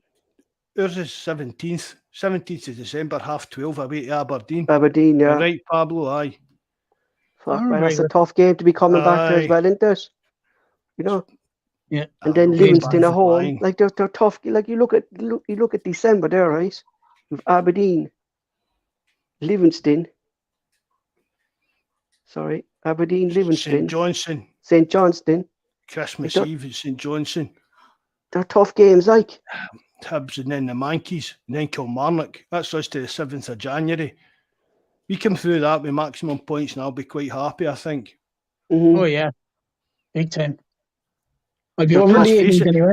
we can even lose the next 3 derbies and still win league on goal difference. Yeah, the goal difference is crucial. Like, in the Aye. do you mean like No, Jesus no, Christ? I'll not come into that. No. But we'll have that League One be double points long before that. But even Hopefully, like they win it now, on the. Hopefully, they win it on the 18th of February against Aberdeen at home. Be great. Seeing as I'll be there at that game. You coming there for that, Tia? I am. Yeah, my tickets, my flight booked, my tickets bought, hotel booked. Yep, I'm indeed coming Your over the missus Saturday. coming? No, Well, away when? the 18th. We're coming over the 18th of February. That's Aberdeen at home. Right. I'm Yeah. looking at there at the 17th of December. I'm like, that's a No. It's not till February. We're coming over February. The supporters club are coming over February. So just had it booked well in advance. Well, we need to get a meet up for that. Oh yeah, definitely. Are you coming, Paul? no. Straight out. Get up to Terence, get her on the bus with him, stop being a No. shank in the bucket. Couldn't be bothered, man. A fiver in the bus. Just tell Terence there a fiver, I'll pay him away. There's hairdryers and everything in juries. You'll be fine. No, I'll give it a miss. I'd be grand. 9 points clear. We've already have a goal difference of 37, like 17. It's plus 17, like advantage over them. As well as another point, really, Paul. Yeah. When you look at it that way. Really is, like, you know what I mean? If they drop points over when they come back, I mean, Rangers really can't afford to be dropping any more games. So I mean, they really can't. I can't see, just my opinion, I can't see Celtic dropping 9 points. Really don't. No. You know? Right, thanks very much, Eddie, for coming in again, mate. Nice to see you, bud. Take care. And let's be honest, see if we did lose this league by now, would you want and sacked? Fuck, Mark, I would. Like, it's a bit of embarrassing if we lose a point, don't you? Of course. You wouldn't be happy, would you? No, I mean, it'd be one of the greatest downfalls in Celtic's history, really, like, wouldn't it? Well, put it like this: it'd be the complete reverse role of last season, where Celtic were behind. We were all hoping that they were in touching distance at Christmas, and they went on to win the league, and no one expected it. Whereas it's this season, they're 9 points ahead, obviously going into this World Cup break. We all expect them to win now. But that's just stewing. That's just stewing on their minds for the next 4 or 5 weeks. Do you get what I mean? The players, Van Bronckhorst, that's just stewing away and stewing away and stewing away and eating away at them. And I expect it. I said it in summer. I took Pelters on the forum about it. Celtic would comfortably win the league by double points, and we're not even halfway through it, and we're 9 points clear. There's more pressure on them than there is on Celtic. In my opinion, there's more pressure on them than there is on Celtic. Because if Celtic keep doing what they're doing, they just won't be able to sustain it themselves, and the Rangers they'll just fold, because if Celtic keep winning and Celtic are grinding out wins like real teams that win leagues no matter what league it is or what country you're looking at, they're grinding out wins. They're doing it the dirty way, and Rangers can't live with it. Rangers can't cope with it. And the problem is Celtic's big players, a lot of them are turning up and performing. The other side of the city, a lot of their so-called big players, some of them look like they've down tools. See that camera that bust up with Van Bronckhorst yesterday? Yeah, and he was on the... He was a world beater, 20 million mark, they were saying, weren't they? Yeah. You know? And now he's standing at the dugout calling out the manager for a square goal. Yeah. I like Van Bronckhorst. And he's a good coach, because you don't win the league with Feyenoord if you're not a good coach. But it's just, he's not, his personality doesn't suit them. No. He comes out and he's quite honest, he's quite open. He's not the kind of wee snarling, kind of angry wee man that they kind of like as a manager. He's too honest. Aye, he's too honest, too open, just straight as a die kind of thing, Terence. Yeah, and that kills him. That kills them with them. Like they don't like that. Now I will say I do think that, not to be talking about them too much, but I do think that Kamara fella is a fine player, to be fair. So he's a surprise that they have some other fellas in their midfield and he's not playing. I'm quite comfortable he's not playing. I've said it before on the podcast. It was Liam Brady. Warrior. It was Liam Brady that spotted him. Kamara, is it? All Yeah, right. it was Liam You've Brady. said that, Paul. Yeah, You have Liam said Brady. that before. I remember when Rangers were playing last season, like, and he was saying like that he should be gone from Rangers, like that he's too good from. I know he can't even get in the team because I don't know. Does he not suit the way Gio wants to play? Paul. No, but it is enough, Paul. See a lot of them. See, as soon as a Rangers plays a good couple of games, right away, he's worth 30, 40 million. You've got all these stories in the press. I mean, the press plays down our players. You know what I mean?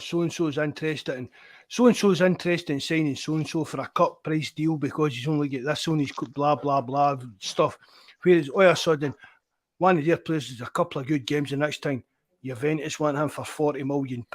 And then they can't sell him then because they're expecting that price then, is it? Because, I mean, agents got a whiff of all this kind of thing. A lot of the problems was with Morelos. Rangers could have sold Morelos and made a good, decent money on him. There was teams prepared to pay like 12, 15 million for him, but they thought, well, he's a player, Mark, that we want you 30, could see that he wants out. They want to be there for about 2 years, Paul.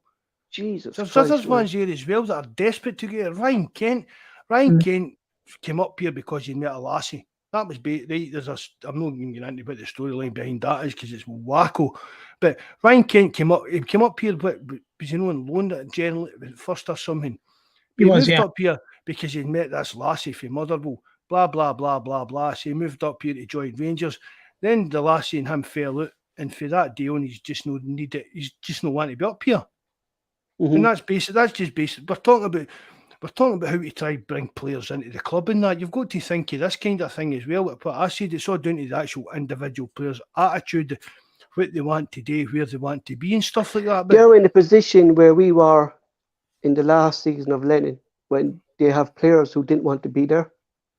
The likes of Christie, Edward, Ayer, all that kind of group. When we had they're actually in the same because they gave contracts to Davis, Arfield, McGregor when they should have been let go, but they didn't have money to invest in the squad. That's the reason they signed them. And was it they were in for Seagrass, and the only reason they didn't because McGregor said he'd stay on for another season. That was it, wasn't it? You know. I mean, they wanted Seagrass to be a number one keeper for this season, wasn't it? And McGregor signed a new contract, so that blew out the window. But it was because the books wouldn't balance, I don't know, but that blew out the window. And I mean, don't get us wrong. We said their Seagrass would do us a job at the Premier League, the SPL level, and it did him a job at that level. But when you're getting into Europe, I don't think he's good enough. But it's just a kind of, it's that attitude that they define themselves with what we do. Do you get what I mean? We can get like £20 million for this player. So, if Celtic get that, we must be able to get that for this player. No, but look at the average age of their squad. But you can only get Paul. You can only get money for a player that somebody's willing to pay. It's like somebody coming in for Jota and Celtic saying, we want £100 million for him. Nobody's got to buy him. Everybody would laugh at you. But if you turn around and tell Jota's agent, right, we'll take £15 million for him. There'll be a few clubs interested. There'll be clubs scouting him. There'll be clubs looking at his data and his stats and stuff like that. But can they talk to different clubs now in January? Kent and Morales and stuff like that. This is their last year of their contract. Aye. They can sign for free. Aye. They can sign like a pre-contract to join them in the summer, or they can just move in January and it's basically get a small team. Aye. That would really wind up their fans, wouldn't it? If they signed a pre-contract elsewhere, really, really would like. But who would offer Morelos one? No, Mark. At the moment, look at the shape of him. Aye. He's fat on the 3 years. He's fat on the 3 years put together and got a worse hairdo than you, Paul. You know what I mean? Like, how the fuck can he be your number one striker? Like, you know.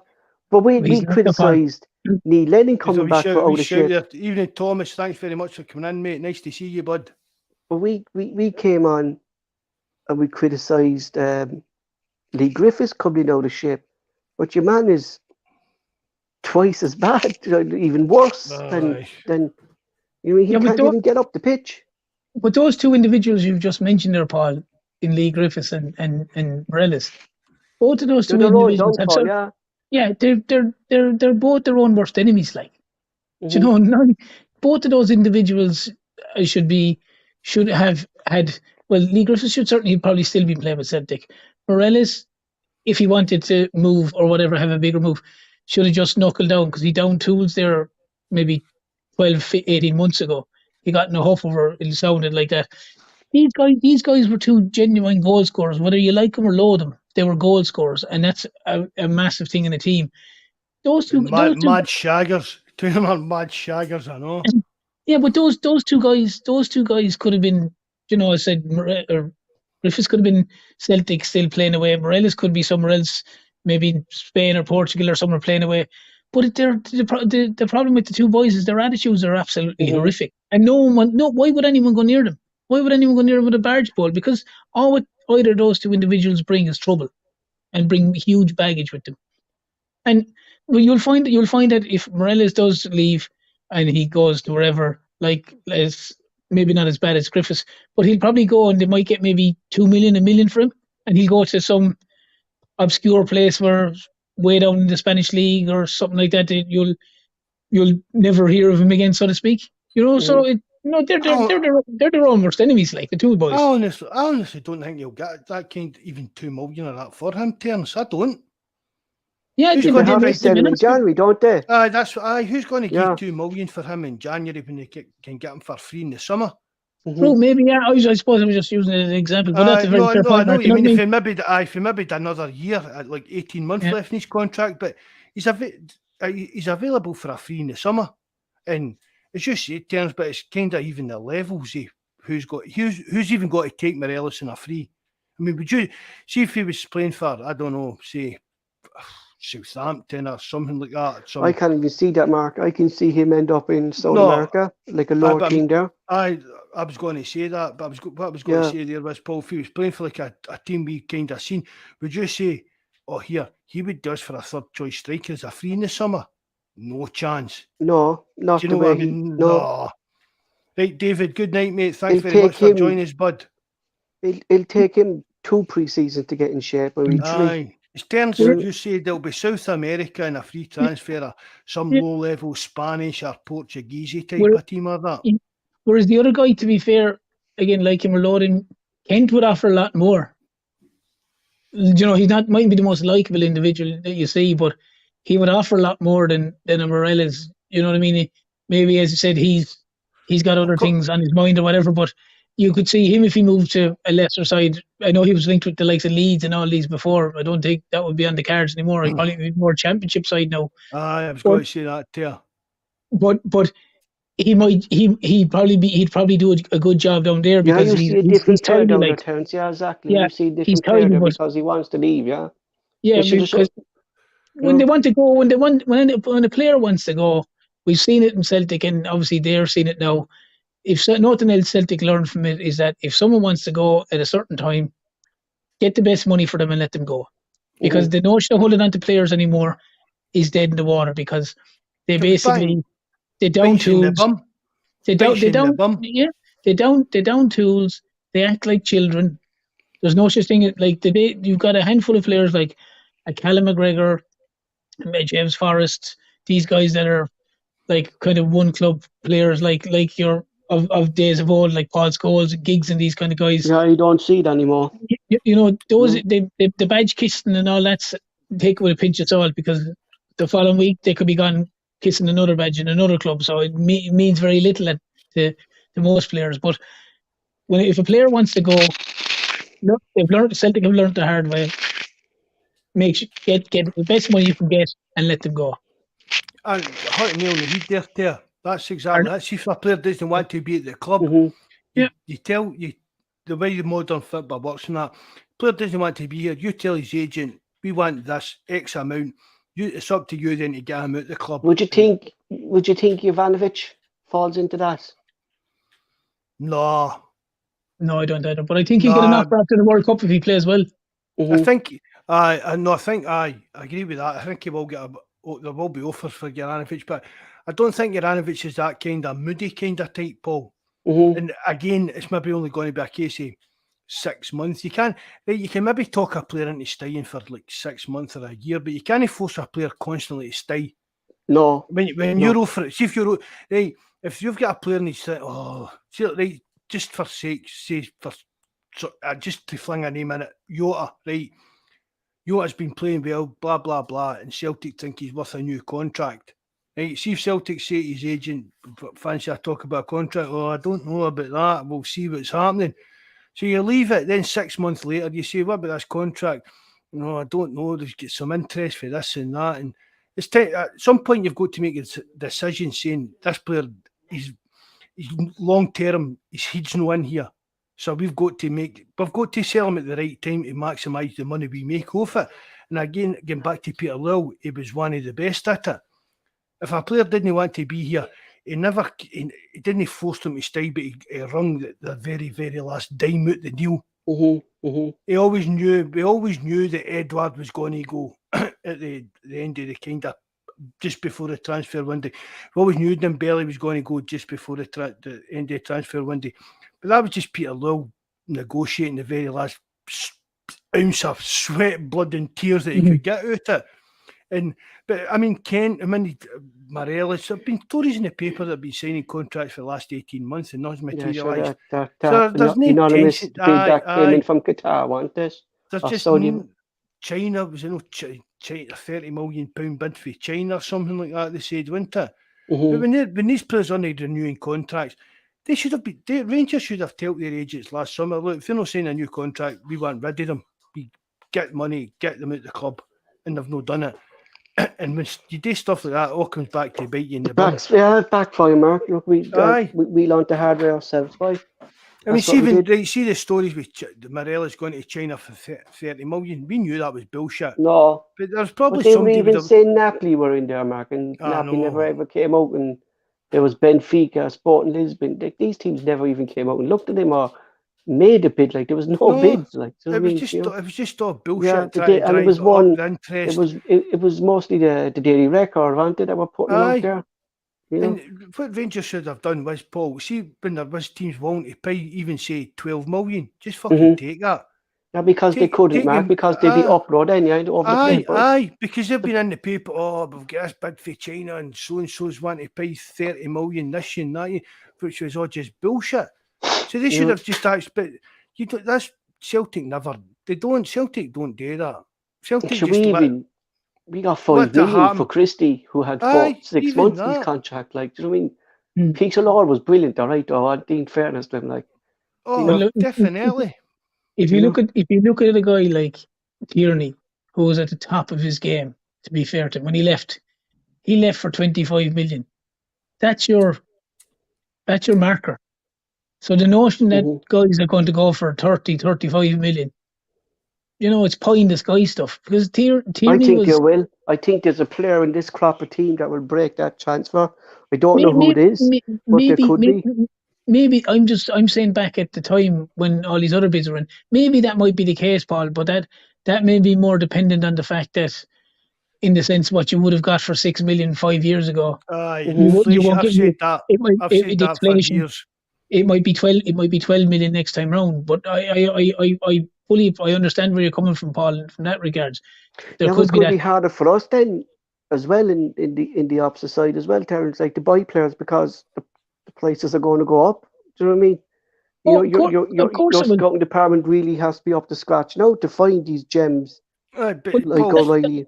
But see, the price goes up for them. Our selling price goes up as well. Exactly. The kind of natural progression of inflation and stuff like that. Do you get what I mean? It's like, I don't know, say, there, Aidan McGeady, £9 million. That was astronomical kind of money at the time.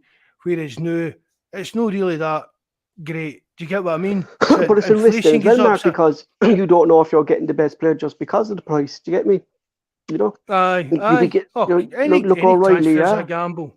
Yeah, I mean, any £1.5 million for transfer. O'Reilly, Mhm. 500,000 for Dembele. Yeah, yeah. And I mean, and But that's they're a what steal. Celtic's always been good at that as well, looking at these wee kind of bargain nuggets. But they're a steal, Mark, when they work. But when you go with this is it Stepachenko fella or Balde fella or you know Pookie, the Pookie, you know, shite, big Raphael shite and that. yeah, Carton Cole, Kazim Richards, you know, the list goes on. When you when you get to 1.5 million, everyone goes, that's a great bit of business by Celtic. But there was a Yeah, but stage when where you look at the ones that didn't work in, Celtic, yeah. yeah, where Celtic had about 20 of them, and they were like absolute nonsense rubbish. Like, but no, it's definitely obviously the scouting system Was it, and was, is was the much thing better with now. O'Reilly, was it not something like a contract clause? In what Like regards? as if that was like his kind of buyout.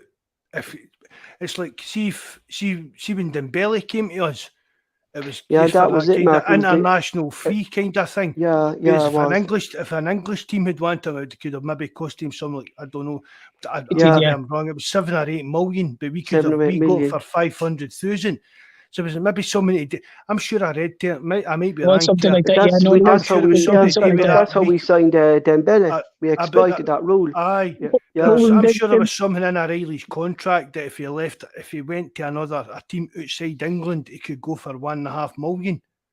Okay, well, And that's probably good. So to be fair, I'm sure that don't quote me on that, but I'm sure there was something about that. well, I heard something like that as well. I remember someone mentioning something about that as well. So maybe that But was that's good the scouting. reason why the English brilliant scout. Maybe that was the reason that it put off some of the English sides or the sides down there that they weren't willing to pay 6 or 7 million. But that's the problem. It's like you're running the mill player. Soon enough will be 8, 9, 10 million. Like, you know, and that's where. I'd have at least been worth 2. I'd have been at Listen, least worth 2 million. stop, behave. You I'd got say fuck all from €2. me, by with all my injuries. That's what you wouldn't have. But you were a shitey goalkeeper. Yeah, you wouldn't got You would have got you nothing wouldn't from got me, by. You wouldn't have got on ahead of Toby anyways. That's all the one. I wouldn't have fucking made a fucking what would you call it? The fitness. I would have failed the fitness. The beat Medical? test. The beat Yeah, test. the medical. Yeah, I would have failed that. On You know, beat test. what's the Horrible story things. with your knee? That's grand. Big, huge knee brace on top of it. Jesus Christ. First cross comes in, my ball, straight over your head. Fuck, no, man, no. We leave it there. I suppose who is looking forward to the World Cup? You know, there'll be football on it. Myself, Mark. We need to try and get interest in it. Yeah, myself, Mark, and Terence, and we might try to get Jonas on or Mickey on, who are big into international football. But we will be doing podcasts. We'll follow the Celtic players. Joe, actually, I'm looking forward to watching Japan to see how they use Merida. If there's rumours that he's going to be the striker, be interesting to see. I'm looking forward to watching their midfield. I'm looking forward to seeing how good their midfield is, because their midfield must be brilliant. Yeah, exactly. Is it Maeda's a striker? Yeah, he's named as their striker. That's what the fella Don Alvid said, that he won't be surprised the way Japan are going to play. It's the first time they're going to play a kind of a counter-attack football. You see, we're talking about So right, Paul. they're going to use him for the speed to play the long ball over, like we did there last week. That kind of goal, Mark, we saw Merida score when we watched them in Japan. The long ball over the top, and so what's the betting in Japan not to score a goal or get a point in the group? Fucking know that. Maeda's a striker. Come on, Paul. Yeah, I know, but he's done this in the qualifiers. He used Merida. He took Kyoga off and he put Merida up there. Like, this is, everyone is saying like that. This Japanese manager like is one of the most defensive managers they ever had. You know, and it's not known to be a defensive manager in Japanese football because it's so fast and attacking football. You know, it makes no sense for him to be. And if he only has about 3, 4, maybe 5 attackers really, and it's all defense. You know. Well, that's the mistake you made at Pearl Harbor.